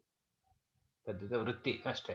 ತದ್ಧಿತ ವೃತ್ತಿ, ತದ್ಧಿತ ರೂಪ ಅಂತಾನು ಹೇಳ್ಬೋದು ಅಷ್ಟೇ. ಬಟ್ ಸಮಾಸ ಯಾವುದು ಅಂತ ಹೇಳಲಿಕ್ಕೆ ಬರಲ್ಲ. ಇದು ಸಮಾಸವೇ ಅಲ್ಲ. ಇದು ಸಮಾಸವೇ ಅಲ್ಲ. ತದ್ಧಿತ ತದ್ಧಿತ ಪ್ರಕರಣ ಅಂತಿದೆ, ಅಲ್ಲಿ ಅನೇಕ ಸೂತ್ರಗಳನ್ನು ಹೇಳಿದ್ದಾರೆ. ಈಗ ದಶರಥಸ್ಯ ಅಪತ್ಯಂ ದಾಶರಥಿ, ಈ ದಶರಥ ಅಪತ್ಯಾರ್ಥಕದಲ್ಲಿ ಅನೇಕ ಅಪತ್ಯಾರ್ಥಕ ಇದ್ರೆ ಅದು ಸಮಾಸ ಆಗುತ್ತಲ್ವಾ? ಎಲ್ಲ ಕಡೆ ದಶರಥಸ್ಯ ಪುತ್ರಂ. ಹೇಳಿ ಸರ್. ದಶರಥಸ್ಯ ಪುತ್ರ ದಶರಥಸ್ಯ ಅಪತ್ಯಂ ಪುಮಾನ್ ದಾಶರಥಿ ಅಂತ ಹೇಳಿದ್ರೆ ಅದು ಸಮಾಸ ಅಲ್ವಾ? ಅದು ಇಲ್ಲ ಸರ್, ಅದು ತದ್ಧಿತ ವೃತ್ತಿ ಆಗ್ತದೆ. ತದ್ಧಿತ ಪ್ರಕರಣದಲ್ಲಿ ಈ ಸೂತ್ರ ಅಪತ್ಯಂ ಅಂತಿದೆಯಲ್ಲ, ಅದು ಅಪತ್ಯಾರ್ಥಕದಲ್ಲಿ ತದ್ಧಿತ ಪ್ರತ್ಯಯಗಳು ಬರುತ್ತೆ ಸರ್. ಅಪತ್ಯಾರ್ಥಕದಲ್ಲಿ, ಅಪತ್ಯ ಅಂದ್ರೆ ಪುತ್ರ ಅಥವಾ ಪುತ್ರಿ ಅನ್ನುವಂಥ ಅರ್ಥ. ಅಪತ್ಯಾರ್ಥಕದಲ್ಲಿ ಅನೇಕ ತದ್ಧಿತ ಪ್ರತ್ಯಯಗಳಿವೆ. ಅವುಗಳಿಂದ ದಾಶರಥಿ ಅನ್ನುವಂತಹ ಪದ ಸಿದ್ಧಿ ಆಗ್ತದೆ. ಆದ್ರೆ ಅದು ಸಮಾಸ ಅಲ್ಲ, ಸಮಾಸ ವೃತ್ತಿ ಅಲ್ಲ. ಸಮಾಸವು ಒಂದು ವೃತ್ತಿ, ತದ್ಧಿತವು ಒಂದು ವೃತ್ತಿ. ಈ ರಾಷ್ಟ್ರೀಯ, ದಾಶರಥಿ ಮುಂತಾದಂಥವು ತದ್ಧಿತ ವೃತ್ತಿಗಳಾಗುತ್ತೆ. ಇನ್ನು ರಾಜ್ಞ ಪುರುಷ ಮುಂತಾದಂಥವು ಸಮಾಸ ವೃತ್ತಿಯಲ್ಲಿ ಬರ್ತದೆ. ನತು ಸಮಾಸ ಅರ್ಥ ಅವಬೋಧಕಂ ವಾಕ್ಯಂ ವಿಗ್ರಹ ಇದು ಪ್ರಧಾನವಾದಂತಹ ವಾಕ್ಯ ನೋಡಿ. ವೃತ್ಯರ್ಥ ಅವಬೋಧಕಂ ವಾಕ್ಯಂ ವಿಗ್ರಹ ಇತ್ಯುಕ್ತಂ. ನೀರ್ ಹಾಕು ನೀರ್ ಹಾಕು. ವೃತ್ಯರ್ಥವನ್ನ ಯಾವ್ದು ಹೇಳ್ತದೋ ಅದು ವಿಗ್ರಹ ಅಂತ ಹೇಳಲ್ಪಡ್ತದೆ. ಈ ಒಂದು ಲಕ್ಷಣದಿಂದ ತದ್ಧಿತದ ವೃತ್ತಿ ಹೇಳುವಂಥದ್ದು ಕೂಡ ವಿಗ್ರಹವೇ. ಸರಿ, ತದ್ಧಿತದ ವ್ಯಸ್ತ ಪದಗಳನ್ನ ಹೇಳುವಾಗ್ಲೂ ಕೂಡ ಅದು ವಿಗ್ರಹವೇ ಆಗುತ್ತೆ. ಸಮಾಸದ್ದು ವಿಗ್ರಹವೇ ಆಗುತ್ತೆ. ಏಕಶೇಷವೂ ಕೂಡ ಏಕಶೇಷದ ಮೂಲ ಸ್ವರೂಪ ಏನಿದೆಯೋ ಅದು ಕೂಡ ವಿಗ್ರಹವೇ ಆಗುತ್ತೆ. ಪೇಜ್ ನಂಬರ್ 16ರಲ್ಲಿ ಕೊಟ್ಟಿರುವಂತಹ ಎಲ್ಲ ಮಧ್ಯದ ಏನೇನು ಉದಾಹರಣೆಗಳಿದೆಯೋ ಆ ಎಲ್ಲ ಉದಾಹರಣೆಗಳನ್ನು ಕೂಡ ವಿಗ್ರಹ ಎಂಬ ಒಂದೇ ಪದದಲ್ಲಿ ಕರಿಬಹುದು. ಸಮಾಸದ ಅರ್ಥವನ್ನು ತಿಳಿಸುವಂಥದ್ದು ಮಾತ್ರ ವಿಗ್ರಹ ಅಲ್ಲ, ಯಾವ ವೃತ್ತಿಯ ಅರ್ಥವನ್ನ ತಿಳಿಸ್ತದೋ ಅದು ವಿಗ್ರಹ. ಸಮಾಸದ ವೃತ್ತಿಯ ಅರ್ಥವನ್ನ ತಿಳಿಸೋದಾದ್ರೆ ಅದು ವಿಗ್ರಹವೇ. ತದ್ಧಿತ ವೃತ್ತಿಯ ಬಲದಿಂದ ನಿಷ್ಪನ್ನವಾದಂತಹ ಶಬ್ದದ ಅರ್ಥವನ್ನ ತಿಳಿಸುವುದಾದ್ರೆ ಅದು ಕೂಡ ವಿಗ್ರಹವೇ. ಏಕಶೇಷ ವೃತ್ತಿಯಿಂದ ನಿಷ್ಪಾದಿತವಾದಂತಹ ಶಬ್ದದ ಸ್ವರೂಪವನ್ನ ತಿಳಿಸುವುದಾದ್ರೆ ಅದು ಕೂಡ ವಿಗ್ರಹವೇ. ಹೀಗೆ ಈ ಪಂಚವೃತ್ತಿಗಳನ್ನ ತಿಳಿಸುವಂಥದ್ದು ಎಲ್ಲವೂ ಕೂಡ ವಿಗ್ರಹ ಅಂತ ಇಲ್ಲಿ ತುಂಬಾ ಸ್ಪಷ್ಟವಾಗಿ ಕೊಟ್ಟಿದ್ದಾರೆ. ಮುಂದಿಂದು ಕರ್ಮಧಾರೆಯ ದ್ವಿಗುಶ್ಚ ತತ್ಪುರುಷ ಭೇದವು ಏವ. ಈ ಸಮಾಸ ಪುಸ್ತಕದ ಪ್ರಧಾನವಾದಂತಹ ಗುಣ ಏನು ಅಂತ ಕೇಳಿದ್ರೆ ಇಲ್ಲಿ ಅತ್ಯಂತ ಸರಳತೆ ಸ್ಪಷ್ಟತೆ ನಮಗ್ ಸಿಗ್ತದೆ. ಈ ಎರಡು ವಿಚಾರಗಳು ಸಿದ್ಧಾಂತ ಕೌಮುದಿಯ ಸಾಕ್ಷಾತ್ ಪ್ರವೇಶದಿಂದ ನಮಗೆ ಸಾಧ್ಯ ಆಗುವುದಿಲ್ಲ. ಸಿದ್ಧಾಂತ ಕೌಮುದಿಯಲ್ಲಿ ಸಾಕ್ಷಾತ್ ಸೂತ್ರಗಳನ್ನ ವರ್ಣನೆ ಮಾಡ್ತಾ ಹೋಗ್ತಾರೆ, ಸೂತ್ರಗಳನ್ನ ಕೊಡ್ತಾ ಹೋಗ್ತಾರೆ. ಆದ್ರೆ ಯಾವ ಸೂತ್ರಗಳು ಎಲ್ಲಿಗೆ ಅನ್ವಯ ಆಗ್ತದೆ, ಅದರ ಸ್ವರೂಪ ಏನು, ಈ ರೀತಿ ಒಂದು ಸ್ಪಷ್ಟವಾದಂತಹ ಅರ್ಥ ನಮಗೆ ಗೊತ್ತಾಗುವುದಿಲ್ಲ. ಇಲ್ಲಿ ಕರ್ಮಧಾರೆಯ ದ್ವಿಗುಶ್ಚ ತತ್ಪುರುಷ ಭೇದವು ಏವ. ತತ್ಪುರುಷ ದ್ವಂದ್ವ ಅವ್ಯಯೀಭಾವ ಬಹುವ್ರೀಹಿ ಚೇತಿ ಸಮಾಸ ಚತುರ್ಧ ಇತ್ಯೇವ ಶಾಸ್ತ್ರೀಯ ಕ್ರಮ. ತುಂಬಾ ಸ್ಪಷ್ಟವಾಗಿ ಇಲ್ಲಿ ಉಲ್ಲೇಖ ಮಾಡುತ್ತಾರೆ. ತತ್ಪುರುಷ ಪೂರ್ವ ಪದಾರ್ಥ ಪ್ರಧಾನ ಅವ್ಯಯೀಭಾವ, ಉತ್ತರ ಪದಾರ್ಥ ಪ್ರಧಾನ ತತ್ಪುರುಷ, ಉಭಯ ಪದಾರ್ಥ ಪ್ರಧಾನ ದ್ವಂದ್ವ ಮತ್ತು ಅನ್ಯ ಪದಾರ್ಥ ಪ್ರಧಾನ ಬಹುವ್ರೀಹಿ ಅಂತೇಳಿ ಸಮಾಸವು ಶಾಸ್ತ್ರೀಯವಾಗಿ ವಿಭಾಗ ಮಾಡುವುದಾದ್ರೆ ಇದು 4 ಅಂತ ಹೇಳಿ ಇದಮಿತ್ತಂ ಅಂತ ಹೇಳ್ತಾ ಇದ್ದಾರೆ. ಕರ್ಮಧಾರಯ ದ್ವಿಗುಶ್ಚ ತತ್ಪುರುಷೇ ಏವ ಅಂತರ್ಭವತಃ. ಕರ್ಮಧಾರಯದಲ್ಲಿ ನಾವು ಈಗಾಗಲೇ ನೋಡಿದ್ದೇವೆ. ಸಾಮಾನ್ಯ ಕರ್ಮಧಾರಯ ದ್ವಿಗು ನೈಪ್ರಭೃತಯ ಅಂತ ಹೇಳಿ 4 ಇದೆ. ಕರ್ಮಧಾರಯ ಮತ್ತು ದ್ವಿಗು ಇವೆರಡೂ ಕೂಡ ತತ್ಪುರುಷದ ಭೇದಗಳೇ ಆಗಿವೆ. ಸರ್, 1 ನಿಮಿಷ. ಆಯ್ತು ಆಯ್ತು, ಕ್ಷಮಿಸಿ, 1 ನಿಮಿಷ. Okay okay okay.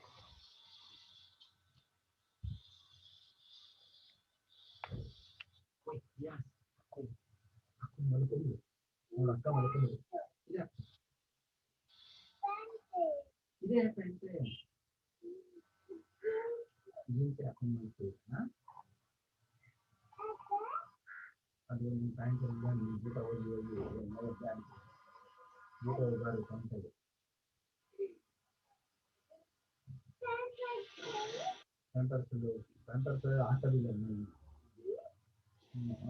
ಊಟ ಬಂದ್ರೆ ಬಾತ್ರೂಮಲ್ಲಿ ಹೋಗ್ಬೇಕು. ಓಕೆನಾ? ಮಲ್ಕೊ.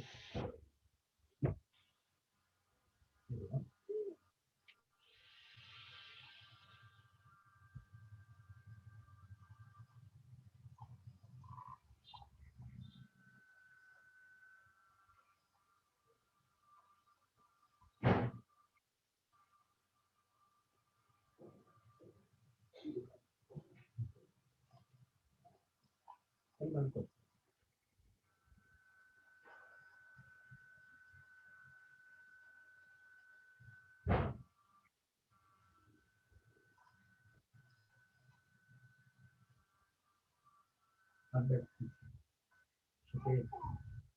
ಚಳಿ ಇಲ್ಲ, ಶಕೆ ಇದೆ. ಒಳಗೆ ಬಿದ್ದೋಗಿದ್ವಾ? ಓಕೆ, ಓಕೆನಾ?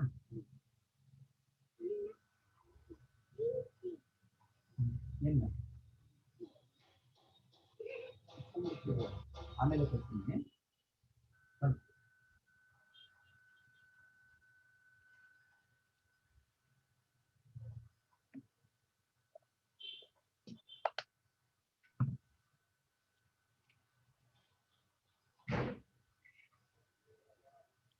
ಸರ್ ಕ್ಷಮಿಸಿ. ಇರ್ಲಿ ಕ್ಷಮಿಸಿ ಸರ್. ಪರವಾಗಿಲ್ಲ, ಅದಕ್ಕೆ ಮನೇಲಿದ್ದಾಗ ಅವೆಲ್ಲ ಇದ್ದಿದ್ದೆ. ಅದು ಇಲ್ಲದೆ ಈಗ ಕ್ವಾರಂಟೈನ್ ಸಮಸ್ಯೆ ಸಮಸ್ಯೆಯಲ್ಲಿ ಇಲ್ಲ ಬೇಕು ಅಟೆನ್ಷನ್. ಒಂದು ನಿಮಿಷ ಇಲ್ಲ, ಅವೆಲ್ಲ ಏನ್ ಮಾಡ್ಕಾಗಲ್ಲ ಸರ್, ಸಂಸಾರ ಅಂದ್ರೆ ಇವೆಲ್ಲ ಇದ್ದಿದ್ದೆ. ಮುಂದೆ ಹೋಗಲ್ವಾ? ಓಕೆ. ಸೊ ಕರ್ಮಧಾರೆಯ ಇವ್ರು ಹೇಳೋ ಪ್ರಕಾರ 4 ಮುಖ್ಯವಾದಂತ ಸಮಾಸಗಳಷ್ಟೇ. ಅದು ವಾಕ್ಯಗಳು ಅಂತರ್ಗತವಾಗಿರ್ತದೆ. ಅದನ್ನ ವಿಭಾಗ ಮಾಡ್ತಾ ಇರುವಂತಹ ಹಿನ್ನೆಲೆಯೂ ಕೂಡ ತುಂಬಾ ಸ್ಪಷ್ಟ.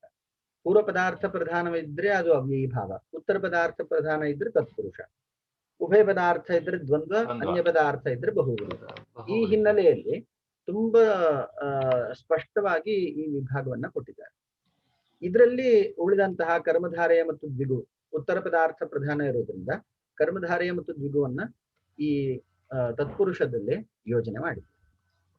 ಯತ್ರ ಯತ್ರ ಪೂರ್ವಪದಂ ಸಂಖ್ಯಾ ಪೂರ್ವಪದಂ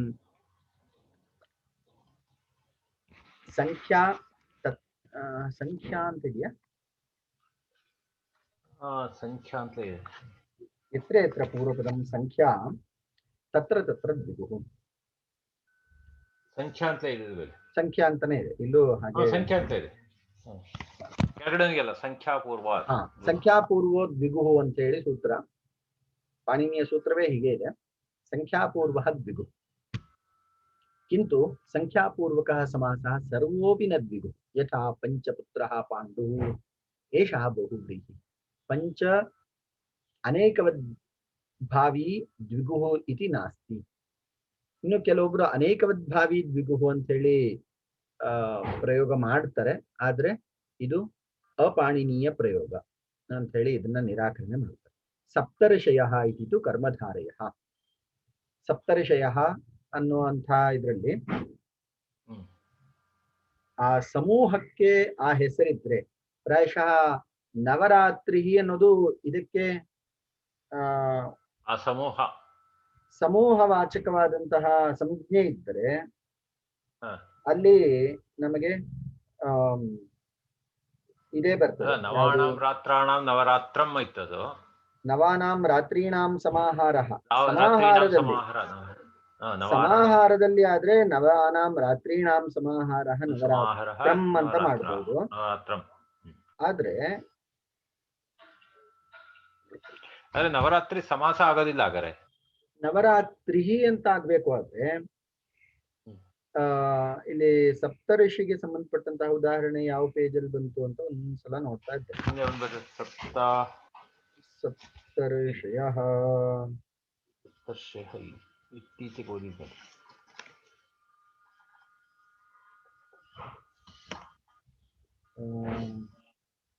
ಕೆಲವೊಂದ್ಸಲ ನಮಗ್ ಬೇಕಾದಾಗ ಬೇಗ ಸಿಗುದಿಲ್ಲ.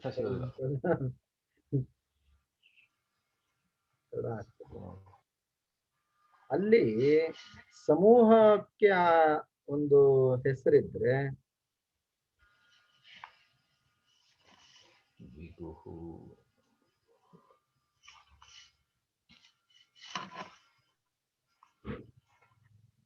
ಅಲ್ಲಿ ತುಂಬಾ ಸ್ಪಷ್ಟವಾಗಿ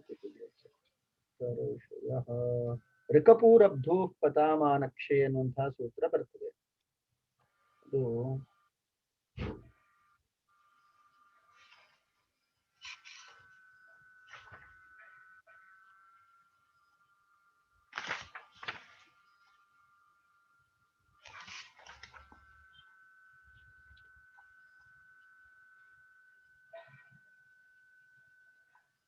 ಇಲ್ಲ ಋಕಪೂರಬ್ಧೂ ಪತಾಮಾನಕ್ಷೆ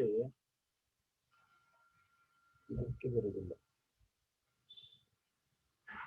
ನವರಾತ್ರಂ ಇಲ್ಲಿದೆ. ನವರಾತ್ರಂ ಪೇಜ್ ನಂಬರ್ 21 ಕೊಟ್ಟಿದ್ದಾರೆ. ನವರಾತ್ರಂ 46ನೇ ಪೇಜ್ ಅಲ್ಲಿ ಇದೆ. 46ರಲ್ಲೂ ಕೊಟ್ಟಿದ್ದಾರೆ. ಪಠೋ ವಿಭಾಗ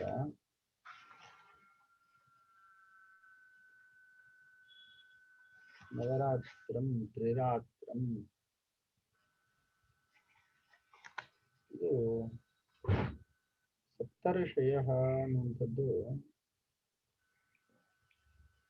ನೋಡುವ, ಅದು ಒಂದ್ಸಲ ಓಕೆ. ನೋಡಿದ್ರೆ ಅದು ಅಥವಾ ಈಗ ಸಿಗ್ತಾ ಇಲ್ಲ, ಸ್ವಲ್ಪ ಸಮಯ ತಗೊಳ್ಬೋದು. ಹೌದು, ಯಾಕೋ ಸಿಗ್ತಾ ಇಲ್ಲ, ನೋಡೋಣ ಅದು ಆ ವಿಚಾರ ಬಂದಾಗ ನೋಡೋಣ. ಸೊ ಸಂಖ್ಯಾಪೂರ್ವ ದ್ವಿಗು ಕಿಂತು ಸಂಖ್ಯಾಪೂರ್ವಕ ಸಮಾಸ ಸರ್ವೋಪಿ ನ ದ್ವಿಗು. ಸಂಖ್ಯಾಪೂರ್ವ ಇದ್ದ ಕಡೆ ಎಲ್ಲ ದ್ವಿಗು ಆಗುತ್ತೆ ಅನ್ನುವಂಥ ನಿಯಮ ಇಲ್ಲ ಅಂತ. ಪಂಚಪುತ್ರ ಪಾಂಡು ಏಷಃ ಬಹುವ್ರೀಹಿ. ಪಂಚಪುತ್ರಾಹ ಯಸ್ಯ ಸಹ ಪಂಚಪುತ್ರಃ. 5 ಜನ ಮಕ್ಕಳು ಯಾರಿಗಿದ್ದಾರೋ ಅಂಥವನು. ಸುರೇಶ್ ಪೇಜ್ ನಂಬರ್ 8 ಇದೆ.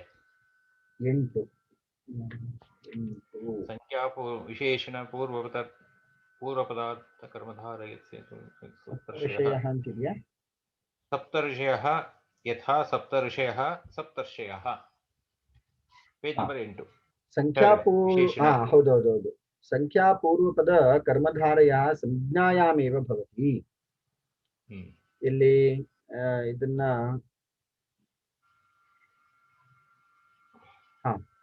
ಸಂಖ್ಯಾ ವಿಶೇಷಣ ಪೂರ್ವಪದ ಕರ್ಮಧಾರಯಸ್ಯ ಸ್ಥಾನೆ ಅಸಂಜ್ಞಾಯಾಮ್ ಅಸ್ಯ ಪ್ರಯೋಗ. ಅಸಂಜ್ಞಾಯಾಮ್ ಸಂಜ್ಞೆ ಇಲ್ಲದೆ ಇರುವ ಕಡೆ ಸಂಖ್ಯಾ ಪೂರ್ವ ಇದ್ರೆ ಅಲ್ಲಿ ದ್ವಿಗು ಸಮಾಸ ಆಗ್ತದೆ. ಸಂಖ್ಯಾಪೂರ್ವ ದ್ವಿಗು ಅಂತ ಹೇಳಿ ದ್ವಿಗು ಆಗುತ್ತೆ. ಸಂಜ್ಞೆ ಇದ್ರೆ ಅದು ದ್ವಿಗು ಸಮಾಸ ಆಗುದಿಲ್ಲ. ಈಗ ಯಾವುದು ಸಪ್ತರ್ಷಯ ನೋಡಿ, ಅಲ್ಲಿ ಉದಾಹರಣೆ ಕೊಟ್ಟರು. ಸಂಖ್ಯಾ ಪೂರ್ವಪದ ಕರ್ಮಧಾರಯ ಸಂಜ್ಞಾಯಾಮೇವ ಭವತಿ. ಹಾಗಾದಾಗ ಸಂಖ್ಯಾಪೂರ್ವ ಕರ್ಮಧಾರಯ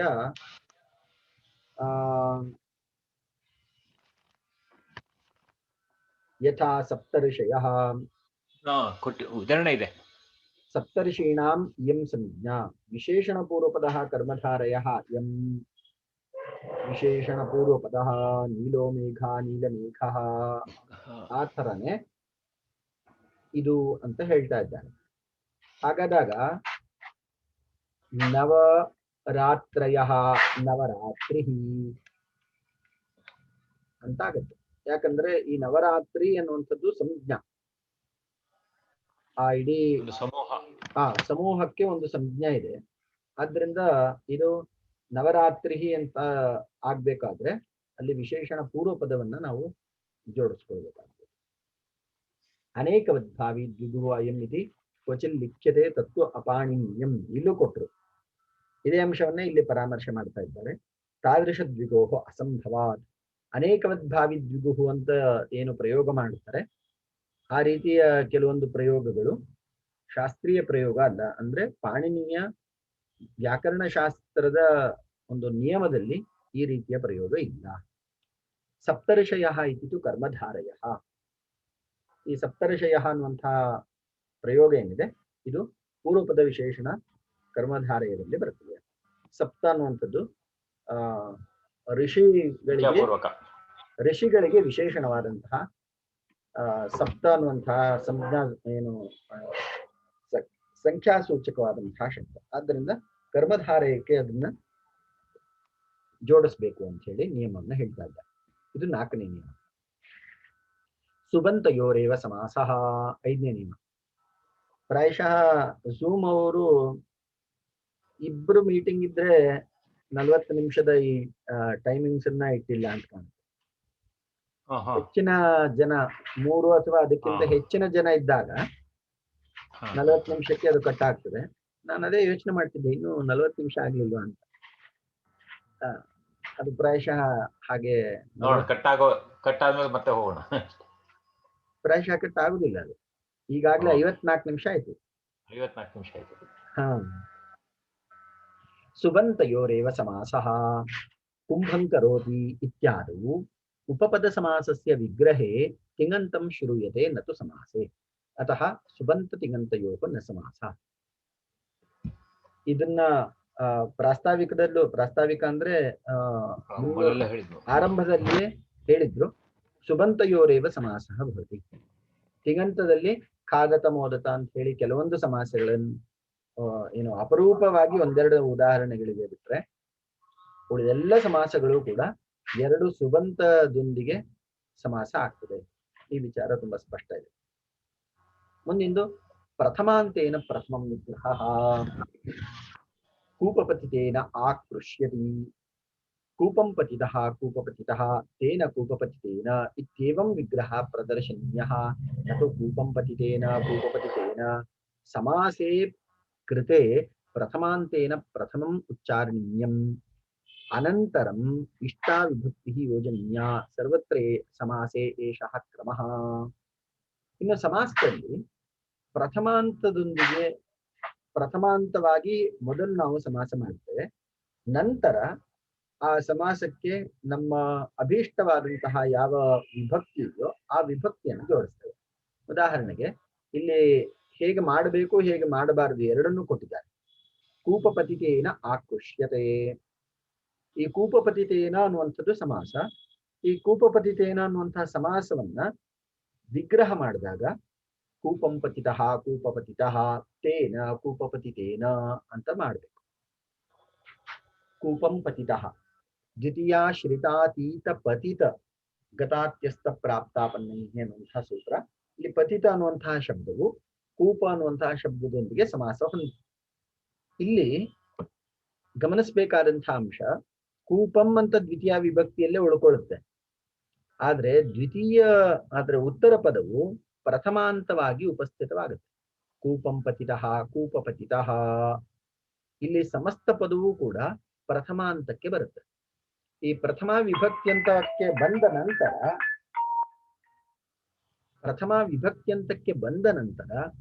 ತೇನ ಅಂತ ಹೇಳಿ ನಾವು ತೃತೀಯ ವಿಭಕ್ತಿ ಏಕವಚನ ರೂಪ, ತತ್ಶಬ್ದದ ಪುಲ್ಲಿಂಗ ತೃತೀಯ ವಿಭಕ್ತಿ ಏಕವಚನ ರೂಪ ತೇನ. ಇದ ಕೂಪಪತಿತಃ ತೇನ ಕೂಪಪತಿತೇನ ಅಂತ ಹೇಳಿ ನಾವು ಸಮಾಸ ಮಾಡ್ತೇವೆ. ವಸ್ತುತಃ ಈ ಎರಡು ಶಬ್ದಗಳಿಗೆ ಮಧ್ಯೆ ಸಮಾಸ ಅಂತಲ್ಲ, ಇದು ತೃತೀಯ ವಿಭಕ್ತಿ ಏಕವಚನ ರೂಪ ಅಂತ ತೋರಿಸ್ಲಿಕ್ಕೆ ಮಾತ್ರ ತೇನ ಶಬ್ದವನ್ನು ಬಳಸ್ತೇವೆ. ಆಗ ಕೂಪಪತಿತೇನ ಅಂತ ಹೇಳಿ ರೂಪಸಿದ್ಧ ಆಗುತ್ತೆ. ಇದು ಶಾಸ್ತ್ರೀಯ ಕ್ರಮ. ಇತ್ಯೇವಂ ವಿಗ್ರಹ ಪ್ರದರ್ಶನೀಯ. ಹೇಗೆ ಮಾಡಬಾರದು ಅಂತಾನು ಹೇಳ್ತಾರೆ. ನತು ಕೂಪಂ ಪತಿತೇನ ಕೂಪಪತಿತೇನ. ಈ ಪತಿತೇನ ಅಂತ ಹೇಳಿ ಇಲ್ಲಿ ನಾವು ತೃತೀಯ ವಿಭಕ್ತಿ ಬಳಸ್ತಾರೆ. ಕೂಪಂ ಪತಿತಃ ಕೂಪಪತಿತಃ ತೇನ ಕೂಪಪತಿತೇನ. ಸ್ತ್ರೀಲಿಂಗ ಆದ್ರೆ ಕೂಪಪತಿತಯ ಅಂತ ಆಗುತ್ತೆ. ಆಗ ನಾವೇನ್ ಮಾಡ್ಬೇಕು, ಕೂಪಂ ಪತಿತಾ ಕೂಪಪತಿತಾ ಅಂತ ಹೇಳಿ ಸ್ತ್ರೀಲಿಂಗ ಪ್ರಥಮ ವಿಭಕ್ತಿ ಏಕವಚನ ರೂಪವನ್ನ ಬಳಸ್ಕೋಬೇಕು. ಅದಾದ ನಂತರ ತಯಾ ಕೂಪಪತಿತಯ ಅಂತ ಹೇಳಿ ಇದೇ ಪ್ರಕ್ರಿಯೆಯು ಎಲ್ಲ ಕಡೆ. ಈಗ ಉದಾಹರಣೆಗೆ ಕೂಪಂ ಪತಿತಸ್ಯ ಅಂತಿದ್ರೆ ತಸ್ಯ, ಕೂಪಂ ಪತಿತ ಬಹುವಚನ ಇದ್ದಾಗ ಬಹುವಚನ ಇದ್ದಾಗ ಪ್ರಥಮ ವಿಭಕ್ತಿಯ ಬಹುವಚನವನ್ನ ಬಳಸ್ಕೊಳ್ಬಹುದು. ಉದಾಹರಣೆಗೆ ಕೂಪಂ ಪತಿತಾಹ ಕೂಪಪತಿತಾಹ. ಅಲ್ಲ, ಅಲ್ಲಿ ನಮ್ಗೆ ತೃತೀಯ ಬಹುವಚನ ತೈಹಿ, ತೃತೀಯ ಬಹುವಚನ ಬೇಕು ಅಂದ್ರೆ ತೈಹಿ ಅಂತ ಜೋಡಿಸ್ಕೊಂಡು ಕೂಪಂ ಪತಿತೈ ಕೂಪಪತಿತೈಹಿ ಅಂತ ಮಾಡ್ಬೇಕು. ಹೀಗೆ ಪ್ರಥಮ ವಿಭಕ್ತಿ ಏಕವಚನ ದ್ವಿವಚನ ಬಹುವಚನ ರೂಪಗಳಿಗೆ ನಾವು ಬಂದು ನಿಲ್ಲಬೇಕಾಗುತ್ತೆ. ತದನಂತರ ಅವಸ್ಥೆಯಲ್ಲಿ ನಮಗೆ ಅಭೀಷ್ಟವಾದಂತಹ ವಿಭಕ್ತಿಯ ತತ್ಶಬ್ದದ ಪ್ರಯೋಗವನ್ನು ಜೋಡಿಸ್ಕೊಂಡು ಅರ್ಥ ಸೌಕರ್ಯಕ್ಕೋಸ್ಕರ ಈ ಪ್ರಯೋಗವನ್ನು ಜೋಡಿಸ್ತೇವೆ. ಆದ್ರೆ ಇದು ಸಮಾಸ ಆ ಸಮಸ್ತ ಪದವು ಈ ತತ್ಶಬ್ದದೊಂದಿಗೆ ಸೇರೋದಿಲ್ಲ. ಈ ಅಂಶವನ್ನು ಗಮನಿಸ್ಕೊಳ್ಬೇಕು. ಈ ತೇನ ಅನ್ನುವಂತಹ ಶಬ್ದ ಏನಿದೆ, ಇದು ಕೂಪಪತಿತ ಅನ್ನುವಂತಹ ಶಬ್ದಕ್ಕೂ ಇದಕ್ಕೂ ಮತ್ತೆ ಸಮಾಸ ಆಗುದಿಲ್ಲ. ಇದೇ ಶಬ್ದದ ತೃತೀಯ ವಿಭಕ್ತಿ ಏಕವಚನ ಅಂತ ತೋರಿಸ್ಲಿಕ್ಕೋಸ್ಕರ ತೇನ ಅಂತ ಶಬ್ದ ಬೆಳೆಸ್ತಾರೆ. ಸರ್ವತ್ರ ಸಮಾಸೇ ಏಷಃ ಕ್ರಮಃ. ಎಲ್ಲ ಕಡೆ ಸಮಾಸದಲ್ಲಿ ನಾವು ಇದೇ ಕ್ರಮವನ್ನು ಆಶ್ರಯಿಸ್ತೇವೆ. ಅವ್ಯಯ ಭಾವದಲ್ಲಂತೂ ಅವ್ಯಯ ರೂಪವಾಗಿಯೇ ಇರೋದ್ರಿಂದ ಅಲ್ಲಿ ಪುನಃ ನಮಗೆ ಈ ವಿಭಕ್ತಿಯ ಯೋಜನೆಯ ಅವಶ್ಯಕತೆ ಇಲ್ಲ. ಕರ್ಮಧಾರೆಯೇ ವಿಗ್ರಹ ದ್ವಿಪ್ರಕಾರಕ ನೀಲೋ ಮೇಘಾ ನೀಲಃ ಮೇಘಾ ನೀಲಮೇಘ ನೀಲಶ್ಚಾಸೋ ಮೇಘಶ್ಚ ನೀಲಮೇಘ ಇತಿ ಉಭಯಥಾಪಿ ವಿಗ್ರಹ ಪ್ರದರ್ಶ್ಯತೆ ಅತ್ರ ಪ್ರಥಮಃ ಪ್ರಕಾರಃ ಆದೃತಃ. ಕೆಲವೊಂದು ಕಡೆ ಚ ಅಸೌ ಈ ಎರಡು ಶಬ್ದಗಳನ್ನ ಹೆಚ್ಚಾಗಿ ಜೋಡಿಸ್ತಾರೆ. ಕೆಲವೊಂದು ಏನು ವ್ಯಾಕರಣ ಪರಂಪರೆಯಲ್ಲಿ ನೀಲಶ್ಚಾಸೋ ಮೇಘಶ್ಚ ನೀಲಮೇಘ ಅಂತ ಹೇಳಿ ಚ ಮತ್ತು ಅಸೌ ಈ ಎರಡು ಶಬ್ದವನ್ನ ಹೆಚ್ಚಾಗಿ ಜೋಡಿಸಿ ಪ್ರಯೋಗ ಮಾಡುವಂತಹ ಪದ್ಧತಿ ಇದೆ. ಆದ್ರೆ ಅದು ಅಶಾಸ್ತ್ರೀಯ ಅಪಾಣಿನೀಯ ಅಂತ ಹೇಳಿ ನಾವು ಹೇಳಲಿಕ್ಕಾಗುದಿಲ್ಲ. ಯಾಕಂದ್ರೆ ಈ ವಿಗ್ರಹಾವಸ್ಥೆಯಲ್ಲಿ ಕೆಲವೊಂದು ಸ್ವಾತಂತ್ರ್ಯ ಇದೆ, ಕೆಲವೊಂದು ಪರಂಪರೆಗೆ ಯಾವುದು ವ್ಯಾಕರಣ ಪರಂಪರೆಗೆ ನಾವು ಮನ್ನಣೆಯನ್ನ ಅಥವಾ ಅದರ ಮಹಿಮೆಯನ್ನ ನಾವು ಅರ್ಥ ಮಾಡಿಕೊಂಡು ಇವು ಪದ್ಧತಿ ಇದೆ. ಆದರೆ ಇಲ್ಲಿ ಇವರು ತುಂಬಾ ಸ್ಪಷ್ಟವಾಗಿ ಮತ್ತು ಇತಿ ಉಭಯಥಾಪಿ ವಿಗ್ರಹ ಪ್ರದರ್ಶ್ಯತೆ ಅತ್ರ ಪ್ರಥಮಃ ಪ್ರಕಾರ ಆದೃತ. ಇಲ್ಲಿ ನಾವು ನಮ್ಮ ಸೌಕರ್ಯಕ್ಕೋಸ್ಕರ ನೀಲೋ ಮೇಘ ನೀಲಮೇಘ ಈ ಒಂದು ಪ್ರಕ್ರಿಯೆಯನ್ನ ಆಶ್ರಯಿಸಿದ್ದೇವೆ. ನೀಲಶ್ಚಾಸೋ ಮೇಘಶ್ಚ ಅನ್ನುವಂತಹ ಪ್ರಕ್ರಿಯೆಯು ಇದೆ, ಆದ್ರೆ ಅದನ್ನ ನಾವಿಲ್ಲಿ ಆಶ್ರಯಿಸಿಲ್ಲ ಅಂತ ಮಾತ್ರ ಹೇಳ್ತಾ ಇದ್ದಾರೆ. ಅದು ತಪ್ಪು ಸರಿ ತಪ್ಪೇನಲ್ಲ ಅದು. ಯಾಕಂದ್ರೆ ಅಸೌ ಅದಸ್ಸ ಶಬ್ದ ಅಸೌ ಅಮು ಅಮು ಅಮೋಹು ಅಮುಂ ಅಮು ಅಮೋನ್ ಅಂತ ಹೇಳಿ ಅದಸ್ಸ ಶಬ್ದ ಬರ್ತದೆ.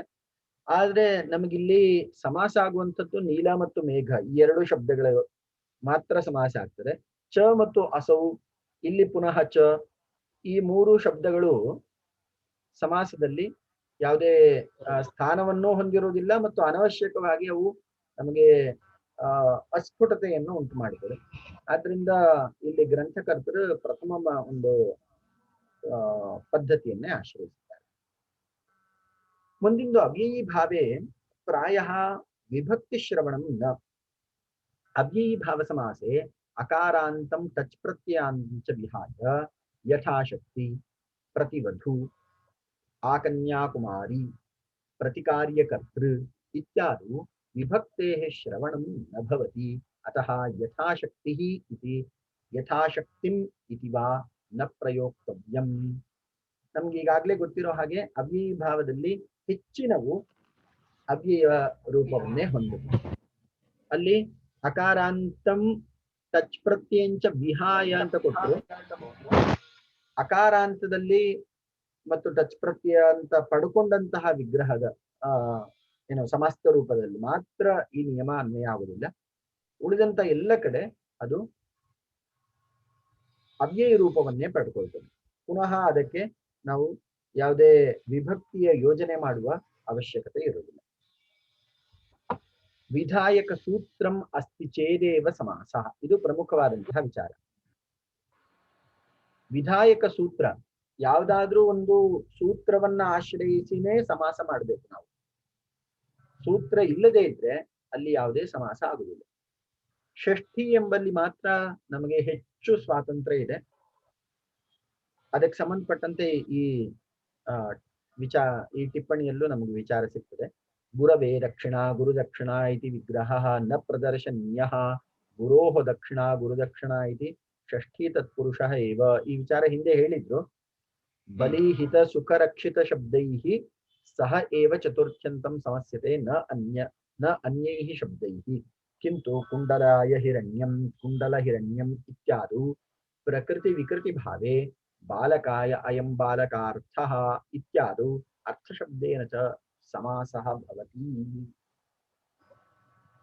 ಚತುರ್ಥಿ ತದರ್ಥಾರ್ಥ ಬಲಿಹಿತ ಸುಖರಕ್ಷಿತೈಃ ಎನ್ನುವಂತಹ ಸೂತ್ರ ಇದೆ. ಚತುರ್ಥ್ಯಂತ ಪದವು ತದರ್ಥ ಅರ್ಥ ಬಲಿಹಿತ ಸುಖ ರಕ್ಷಿತ ಈ ಶಬ್ದಗಳೊಂದಿಗೆ ಸಮಾಸವನ್ನು ಹೊಂದುತ್ತೆ. ಆದರೆ ಗುರವೇ ದಕ್ಷಿಣ ಅಂತ ಮಾಡಿದಾಗ ಈ ದಕ್ಷಿಣ ಅನ್ನುವಂತಹ ಶಬ್ದವು ತದರ್ಥ ಅರ್ಥ ಬಲಿ ಹಿತ ಸುಖ ರಕ್ಷಿತ ಇವುಗಳಲ್ಲಿ ಸೇರದೇ ಇರೋದ್ರಿಂದ ನಾವು ಗುರು ಶಬ್ದಕ್ಕೆ ಚತುರ್ಥಿ ವಿಭಕ್ತಿಯನ್ನ ಕೊಟ್ಟು ಇಲ್ಲಿ ಚತುರ್ಥಿ ತತ್ಪುರುಷ ಸಮಾಸ ಮಾಡಲಿಕ್ಕೆ ಅವಕಾಶ ಇಲ್ಲ. ಗುರವೇ ದಕ್ಷಿಣ ಗುರುದಕ್ಷಿಣ ಇತಿ ವಿಗ್ರಹ ನ ಪ್ರದರ್ಶನೀಯ. ಆದ್ರೆ ಹಾಗಾದ್ರೆ ಗುರುದಕ್ಷಿಣ ಅಂತ ಶಬ್ದವೇ ಅಸಾಧುವ ಅಪಾಣನೀಯವ ಅಂತ ಕೇಳಿದ್ರೆ ಇಲ್ಲ. ಗುರೋಹ ದಕ್ಷಿಣ ಗುರುದಕ್ಷಿಣ ಇತಿ ಗುರೋಹ ದಕ್ಷಿಣ ಗುರುದಕ್ಷಿಣ ಇತಿ ಷಷ್ಠಿ ತತ್ಪುರುಷ ಇವ.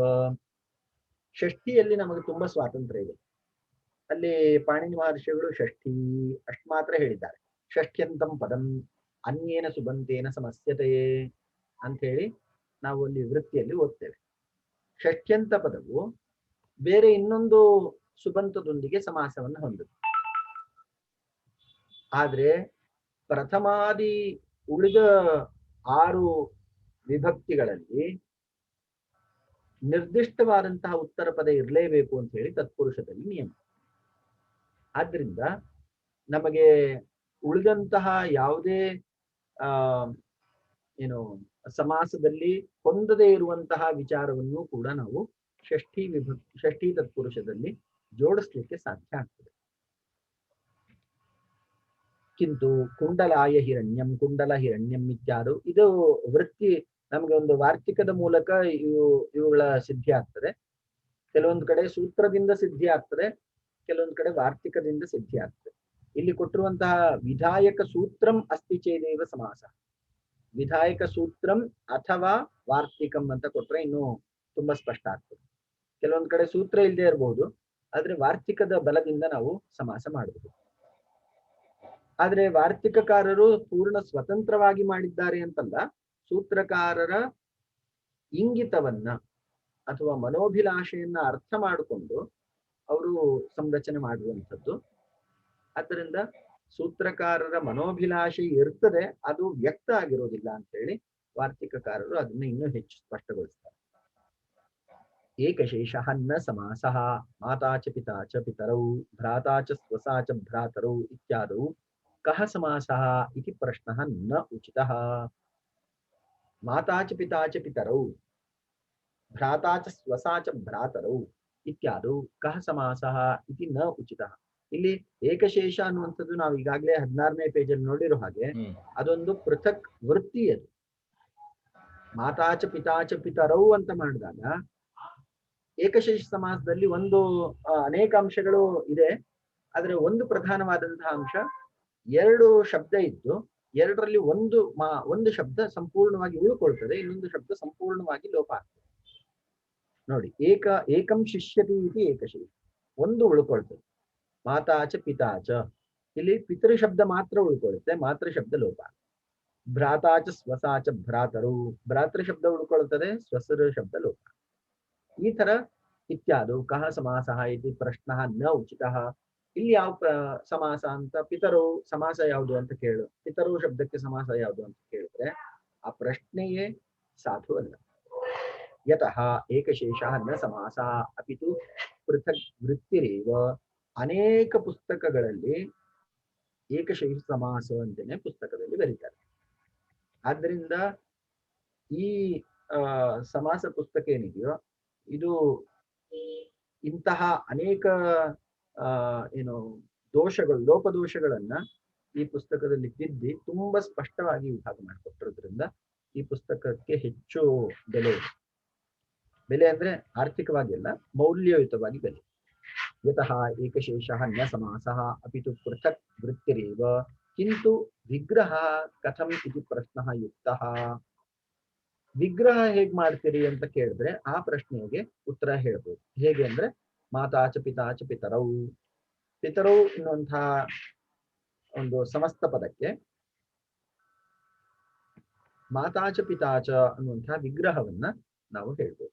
ವೃತ್ಯರ್ಥಾವಬೋಧಕಂ ವಾಕ್ಯಂ ಖಲು ವಿಗ್ರಹ. ಹಿಂದೆ ಹೇಳಿದ ಹಾಗೆ ವೃತ್ಯರ್ಥಾವಬೋಧಕಂ ವಾಕ್ಯಂ ವಿಗ್ರಹ. ಯಾವ ವೃತ್ತಿಯಿಂದ ಶಬ್ದ ಸಿದ್ಧಿಯಾಗಿರುತ್ತದೋ ಅದರ ಅರ್ಥವನ್ನು ಹೇಳಲಿಕ್ಕೆ ಬಳಸುವಂತಹ ಒಂದು ಶಬ್ದ ಸಮೂಹಕ್ಕೆ ನಾವು ವೃತ್ತಿ ಅಂತ ಕರೀತೀವಿ. ಇಲ್ಲಿಗೆ ನಿಲ್ಲಿಸ್ಕೊಳ್ಳೋಣ ಸರ್. ಓಕೆ, ಆಯ್ತು. ನಾವು ಇವತ್ತು ಮುಗಿಸ್ಬೋದು ಅಂತ ಅನ್ಕೊಂಡ ಹಾಗೆ ಮುಗಿಲಿಕ್ಕೆ ಆಗ್ಲಿಲ್ಲ. ಆಯ್ತು ಇರ್ಲಿ. ಕೇವಲ ನಾಳೆ ಇವತ್ತು ಕೇವಲ 2 ಪೇಜ್ ಮಾತ್ರ ಆಯ್ತು. ನಾಳೆಗಾದ್ರೂ ಮುಗಿಸ್ಕೊಬೇಕು. ಮುಗಿಯುತ್ತೋ ಇಲ್ಲ ಗೊತ್ತಿಲ್ಲ. ನಾಳೆ ನಾಡಿದ್ದು ಹೋಗ್ಬೋದು, ಗೊತ್ತಿಲ್ಲ ಹೇಗಾಗ್ತದೆ. ನಾಳೆ ಎಷ್ಟೊತ್ತಾದ್ರೂ ಕೂತು ಒಂದು ಸ್ವಲ್ಪ 5 ನಿಮಿಷ ಮುಂಚೆ ತಡ ಮುಗಿಸ್ ಹಾ. ಪಾಠದಿಂದ ಹೊಸ ಶುರು ಮಾಡಿ.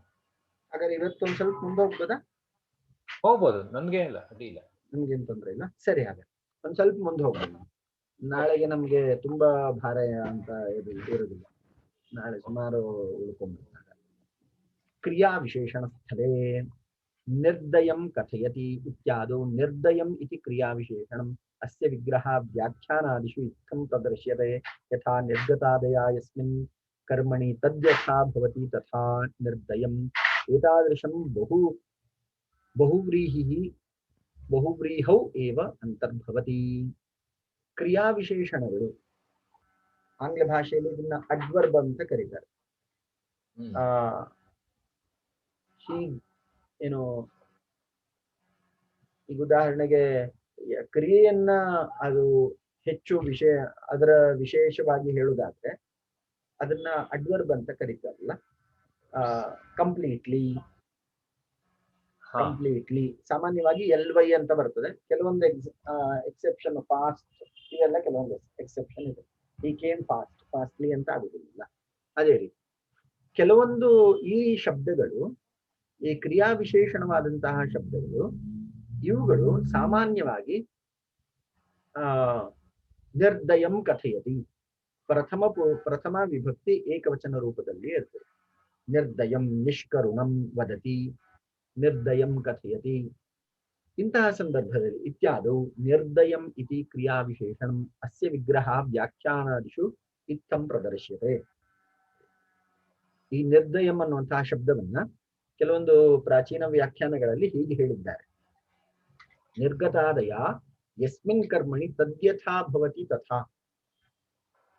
ಯಾವ ಕ್ರಿಯೆಗಳಲ್ಲಿ ದಯೆಯ ಅಭಾವ ಇರ್ತದೋ ಅಂತಹ ಕ್ರಿಯೆಯು ಅಂತ ಹೇಳಿ ಬಹುವ್ರೀಹಿ ಸಮಾಸವನ್ನ ಇಲ್ಲಿ ಹೇಳಿದ್ದಾರೆ. ಬಹುವ್ರೀಹಿಯ ಮೂಲಕ ಕಥಯತಿ ಅನ್ನುವಂತಹ ಶಬ್ದಕ್ಕೆ ವಿಶೇಷಣವಾಗಿ ಅದನ್ನ ಯೋಜನೆ ಮಾಡಿದ್ದಾರೆ. ಇಲ್ಲಿ ಕ್ರಿಯಾ ವಿಶೇಷಣ ಸ್ಥಳೇ ಅಂತ ಉಲ್ಲೇಖವನ್ನ ಕೊಟ್ಟರು.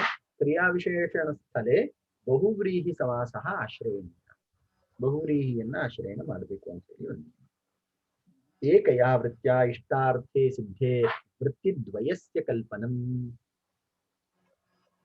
ಈಗ 2 ವೃತ್ತಿ, ಕೃತ್ ತದ್ಧಿತ ಸಮಾಸ ಏಕಶೇಷ ಸನಾದ್ಯಂತ ಧಾತು ವೃತ್ತಿಯ ಅಂತ ಹೇಳಿ 5 ವೃತ್ತಿಗಳೇನಿದೆ. ಈ 5 ವೃತ್ತಿಗಳಲ್ಲಿ ಕೆಲವೊಂದು ಸಲ 2 ವೃತ್ತಿಗಳಿಂದ ನಾವು ಶಬ್ದ ಸಿದ್ಧಿಯನ್ನ ಮಾಡುವಂತಹ ಸಾಧ್ಯತೆ ಇದ್ರೆ ಆಗೇನ್ ಮಾಡ್ಬೇಕು ಅಂತ ಹೇಳಿ ಪ್ರಶ್ನೆ.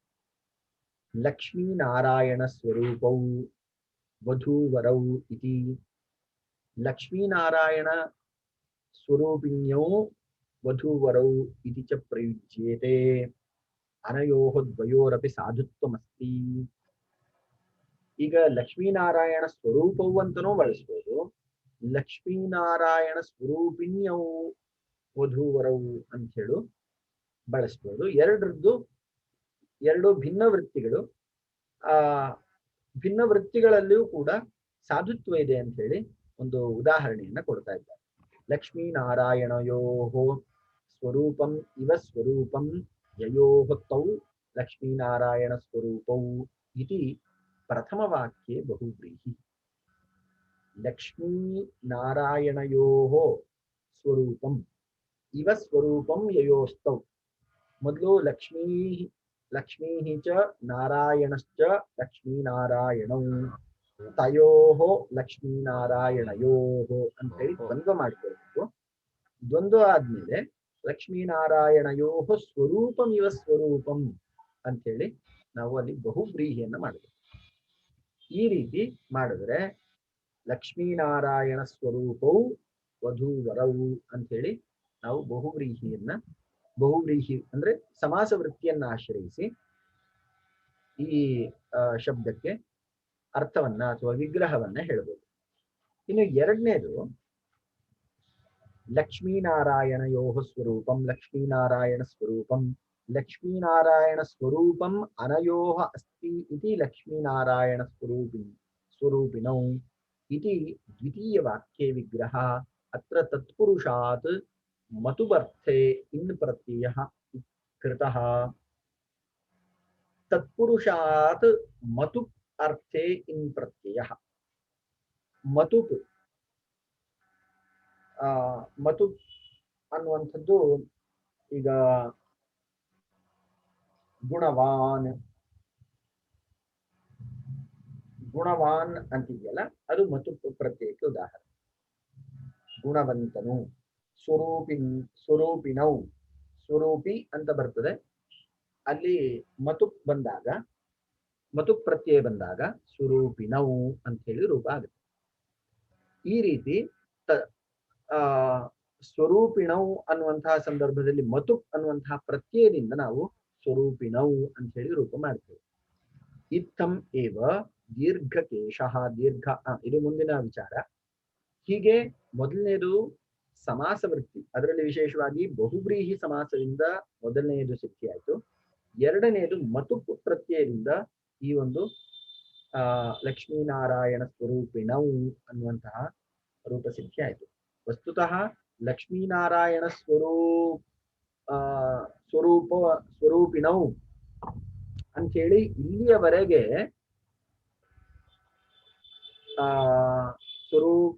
ನೋಡಿ, ಲಕ್ಷ್ಮೀನಾರಾಯಣಯೋ ಸ್ವರೂಪಂ ಲಕ್ಷ್ಮೀನಾರಾಯಣ ಸ್ವರೂಪಂ, ಇಲ್ಲಿಯವರೆಗೆ ನಮಗೆ ಸಮಾಸವೇ ಆಗಿದೆ. ಲಕ್ಷ್ಮೀಶ್ಚ ನಾರಾಯಣಶ್ಚ ಲಕ್ಷ್ಮೀನಾರಾಯಣೌ ತಯೋಃ ಲಕ್ಷ್ಮೀನಾರಾಯಣಯೋಃ ಲಕ್ಷ್ಮೀನಾರಾಯಣಯೋಃ ಸ್ವರೂಪಂ ಲಕ್ಷ್ಮೀನಾರಾಯಣ ಸ್ವರೂಪಂ ಅಂತ ಹೇಳಿ ಇಲ್ಲಿಯವರೆಗೆ ನಮಗೆ ಸಮಾಸ ವೃತ್ತಿಯಾಗಿದೆ. ಕೊನೆಯಲ್ಲಿ ಮತು ಪ್ರತ್ಯಯ ಬಂದಿದೆ. ಇಂತಹ ಸಂದರ್ಭದಲ್ಲಿ ಎರಡೂ ಸಾಧುವೆ ಆಗುತ್ತೆ ಅಂತ ಹೇಳಿ ಈ ಉದಾಹರಣೆಯನ್ನ ಇಲ್ಲಿ ಕೊಟ್ಟಿದ್ದಾರೆ. ಇತ್ತಮೇವ ದೀರ್ಘಕೇಶಃ ದೀರ್ಘಾಃ ಕೇಶಾಃ ಯಸ್ಯ ಸಹ ದೀರ್ಘಕೇಶೀ ದೀರ್ಘಾಃ ಕೇಶಾಃ ದೀರ್ಘಕೇಶಾಃ ದೀರ್ಘಕೇಶಾಃ ಅಸ್ಯ ಸಂತಿ ಇತಿ ದೀರ್ಘಕೇಶೀ ಇತ್ಯಾದಯಃ ಪ್ರಯೋಗಾಃ ವ್ಯಾಖ್ಯಾತವ್ಯಾಃ. ಈಗ ದೀರ್ಘಾಃ ಕೇಶಾಃ ದೀರ್ಘಕೇಶಾಃ ದೀರ್ಘಕೇಶಾಃ ಅಸ್ಯ ಸಂತಿ ಇತಿ ದೀರ್ಘಕೇಶಿ ಅಂತ ಹೇಳಿ ಎರಡೂ ಪ್ರಯೋಗವನ್ನ ನಾವು ನೋಡಬಹುದು.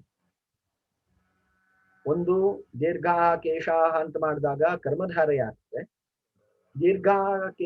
ದೀರ್ಘಕೇಶಾಃ ಅಸ್ಯ ಸಂತಿ ಇತಿ ದೀರ್ಘಕೇಶಿ ಅಂತ ಮಾಡಿದಾಗ ಯಾವುದು ತದಸ್ಯಾಸ್ತಿ ಇತಿ ಇಲ್ಲಿ ಕೂಡ ಕೃದ್ವೃತ್ತಿ ಬರ್ತದೆ. ಈ ರೀತಿ ಕೃದಂತವಾಗಿಯೂ ನಾವು ಮಾಡಬಹುದು. ಸಮಾಸ ವೃತ್ತಿಯನ್ನು ಆಶ್ರಯಿಸಿ ನಾವು ಇಂತಹ ಸಂದರ್ಭದಲ್ಲಿ ವಿಗ್ರಹವನ್ನ ಹೇಳಬಹುದು.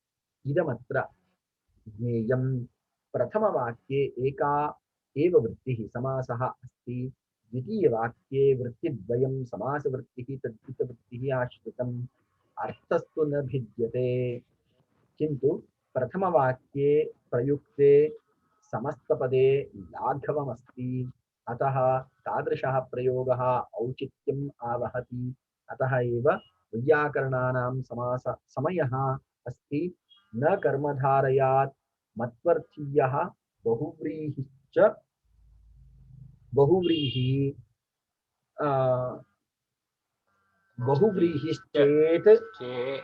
बहुव्रीहिश्चेत् अर्थ प्रतिपत्तिकरः इति. ಇದು ವೈಯಾಕರಣಾನಾಂ ಸಮಯ. ನ ಕರ್ಮಧಾರಯಾತ್ ಮತ್ವರ್ಥೀಯ, ಕರ್ಮಧಾರೆಯ ಆದ್ಮೇಲೆ ಮತ್ವರ್ಥೀಯವಾಗಿ ಈ ಪ್ರಯೋಗ ಏನಿದೆ ಸ್ವರೂಪಿಣೌ ಅನ್ನುವಂತಹ ಪ್ರಯೋಗ, ಕರ್ಮಧಾರೆಯದ ತತ್ಪುರುಷ ಆದ್ಮೇಲೆ ಪುನಃ ಮತ್ವರ್ಥ ಬರುವಂತಹ ಯಾವುದು ಪ್ರತ್ಯಯಗಳನ್ನ ಜೋಡಿಸುವಂಥದ್ದು. ಬಹುಬ್ರೀಹಿಶ್ಚೇತ್ ಅರ್ಥ ಪ್ರತಿಪತ್ತಿಕರಃ ತಾದೃಶಃ ಪ್ರಯೋಗಃ ಔಚಿತ್ಯಂ ಆವಹತಿ. ಇಲ್ಲಿ ಏನಂತ ಹೇಳ್ತಾ ಇದ್ದಾರೆ ಮೊದಲಿಂದ ನೋಡೋಣ. प्रथमवाक्ये एका वृत्तिः समासवृत्तिः, द्वितीयवाक्ये तद्धित सರಿ वृत्तिद्वयं समासवृत्तिः तद्धितवृत्तिः ಆಶ್ರಿತ. ಇಲ್ಲಿ ಯಾವುದು ಲಕ್ಷ್ಮೀನಾರಾಯಣ ಸ್ವರೂಪಿಣೌ ಅಂತ ಹೇಳಬೇಕಾದ್ರೆ ಆರಂಭದಲ್ಲಿ ಸಮಾಸ ವೃತ್ತಿಯನ್ನ ಆಶ್ರಯಿಸುತ್ತೇವೆ, ಕೊನೆಯಲ್ಲಿ ಮತು ಅನ್ನುವಂತಹ ತದ್ಧಿತ ವೃತ್ತಿಯನ್ನ ಆಶ್ರಯಿಸ್ತೇವೆ. ಅರ್ಥಸ್ತುನ ಭಿದ್ಯತೆ ಕಿಂತು ಪ್ರಥಮ ವಾಕ್ಯೆ ಪ್ರಯುಕ್ತೆ ಸಮಸ್ತ ಪದೇ ಲಾಘವಮಸ್ತಿ. ಇಲ್ಲಿ ಪ್ರಥಮ ವಾಕ್ಯದಲ್ಲಿ ಸಂಪೂರ್ಣವಾಗಿ ಸಮಾಸ ಇದೆ. ಇಲ್ಲಿ ಲಕ್ಷ್ಮೀನಾರಾಯಣ ಸ್ವರೂಪೌ ಅನ್ನುವಂತಹ ಶಬ್ದದಲ್ಲಿ ಸಂಪೂರ್ಣವಾಗಿ ಸಮಾಸವೇ ಇದೆ. ಇಲ್ಲಿ ಅರ್ಧ ಭಾಗದವರೆಗೆ ಸಮಾಸ ಇದೆ, ಕೊನೆಯಲ್ಲಿ ತದ್ಧಿತ ಇದೆ, ತದ್ಧಿತ ವೃತ್ತಿ ಇದೆ. ಈ ತರ ಇರುವಂತಹ ಸಂದರ್ಭದಲ್ಲಿ ಯಾವುದು ಹೆಚ್ಚು ಸೂಕ್ತ ಅಂತ ಯೋಚನೆ ಮಾಡಿದಾಗ ಕಿಂತು ಪ್ರಥಮ ವಾಕ್ಯೆ ಪ್ರಯುಕ್ತೆ ಸಮಸ್ತ ಪದೇ ಲಾಘವಮಸ್ತಿ. ಲಾಘವಂ ಲಘುತ್ವಮಸ್ತಿ, ತುಂಬಾ ಲೈಟ್ ಆಗಿ ಫೀಲ್ ಆಗುತ್ತೆ. ಅಂದ್ರೆ ಇದರಲ್ಲಿ ನಮ್ಗೆ ಅನೇಕ ವೃತ್ತಿಗಳನ್ನ ಆಶ್ರಯಿಸಿ ನಾವು ಈ ಅರ್ಥವನ್ನ ಕಂಡುಕೊಳ್ಬೇಕಾದ ಅನಿವಾರ್ಯತೆ ಇಲ್ಲ. ಕೇವಲ ಸಮಾಸ ವೃತ್ತಿಯಿಂದಲೇ ನಮಗೆ ಈ ಶಬ್ದಬೋಧ ಆಗ್ತದೆ. ಆದ್ರೆ ದ್ವಿತೀಯ ವಾಕ್ಯ ಲಕ್ಷ್ಮೀನಾರಾಯಣ ಸ್ವರೂಪಿಣವು ಅಂತ ಹೇಳ್ಬೇಕಾದ್ರೆ ಮೊದಲು ನಾವು ಸಮಾಸ ವೃತ್ತಿಯನ್ನ ಆಶ್ರಯಿಸಬೇಕು, ನಂತರ ತದ್ಧಿತ ವೃತ್ತಿಯನ್ನ ಆಶ್ರಯಿಸಬೇಕು. ಹೀಗೆ ಎರಡೆರಡು ವೃತ್ತಿಯನ್ನ ಆಶ್ರಯಿಸಿ ನಾವು ಶಬ್ದಾರ್ಥ ಅವಬೋಧವನ್ನು ಮಾಡಿಕೊಳ್ಬೇಕಾದ ಅನಿವಾರ್ಯತೆ ಉಂಟಾಗ್ತದೆ. ಆದ್ರಿಂದ ಇವರ ಅನಿಸಿಕೆ ಅಥವಾ ವೈಯಾಕರಣರ ಒಂದು ವಿಚಾರ ಏನು ಅಂದ್ರೆ ಸಮಸ್ತ ಪದೇ ಲಾಘವಮಸ್ತಿ ಅತಃ ತಾದೃಶಃ ಪ್ರಯೋಗ ಔಚಿತ್ಯಂ ಆವಹತಿ. ಈ ಎರಡು ಪ್ರಯೋಗದಲ್ಲಿ ಯಾವುದು ಉತ್ತಮ ಶ್ರೇಷ್ಠ ತರ ಯಾವುದು ಅಂತ ಕೇಳಿದ್ರೆ ಒಂದೇ ವೃತ್ತಿಯನ್ನ ಆಶ್ರಯಿಸಿ ಬರುವಂತಹ ಅರ್ಥಬೋಧ.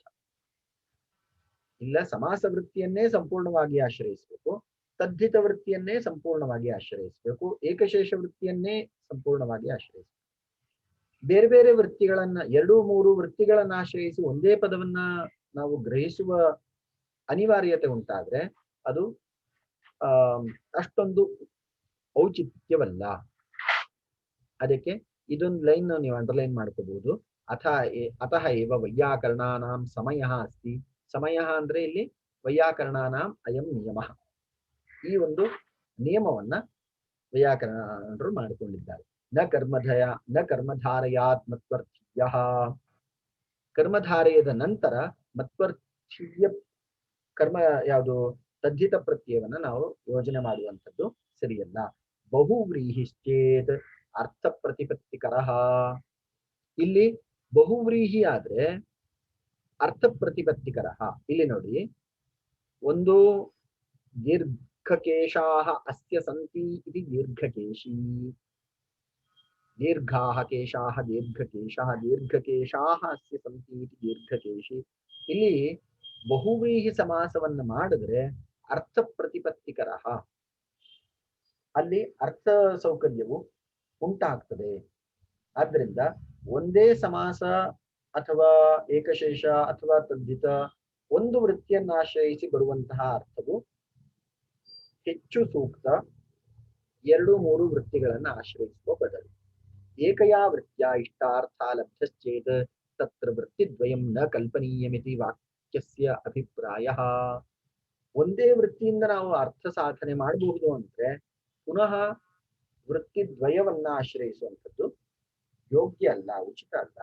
ಕಿಂತು ಅಸ್ಯ ಸಮಯಸ್ಯ ಅನಿತ್ಯತ್ವ ಅಂಗೀಕಾರಾತ್ ಪೂರ್ವೋಕ್ತ ಪ್ರಯೋಗದ್ವಯಮಪಿ ಸಮರ್ಥ್ಯತೆ. ಆದ್ರೆ ಈ ರೀತಿ ಅಲ್ಲದೆ ಕೆಲವೊಂದು ಪ್ರಾಚೀನ ಪ್ರಯೋಗಗಳು ವೃತ್ತಿದ್ವಯವನ್ನು ಆಶ್ರಯಿಸುವ ಅನಿವಾರ್ಯತೆಯನ್ನು ಉಂಟು ಮಾಡುತ್ತದೆ. ಆದ್ರಿಂದ ಎರಡರಲ್ಲಿ ಯಾವುದು ಶ್ರೇಷ್ಠ ಅಂತ ಕೇಳಿದ್ರೆ ಒಂದೇ ವೃತ್ತಿಯನ್ನ ಆಶ್ರಯಿಸಿ ನಮಗೆ ಉಂಟಾಗುವಂತಹ ಅರ್ಥಬೋಧವು ಶ್ರೇಷ್ಠ. ಆದ್ರೆ ಎರಡೆರಡು ವೃತ್ತಿಗಳನ್ನ ಆಶ್ರಯಿಸಿ ಪ್ರಯೋಗ ಮಾಡಿಬಿಟ್ಟಿದ್ದಾರಲ್ಲ ಅಂತ ಕೇಳಿದ್ರೆ ಆಗ ಸ್ಥಿತಸ್ಯ ಗತಿ ಚಿಂತನೀಯ ಅಂತ ಹೇಳಿ ನಾವು ಅದಕ್ಕೆ ಔಚಿತ್ಯವನ್ನ ಹೇಳಬೇಕಾಗುತ್ತೆ. ಕರ್ಮಧಾರೆಯ ಪದಂ ವೃತ್ತೇ ಉಪಲಕ್ಷಣಂ ಅಂತ ಹೇಳಿ ಇಲ್ಲಿ ಕೆಳಗೆ ನೋಟ್ ಕೊಟ್ಟಿದ್ದಾರೆ. ಮುಂದಿಂದು ನಾಳೆ ನೋಡೋಣ ಸರ್. ಆಯ್ತು.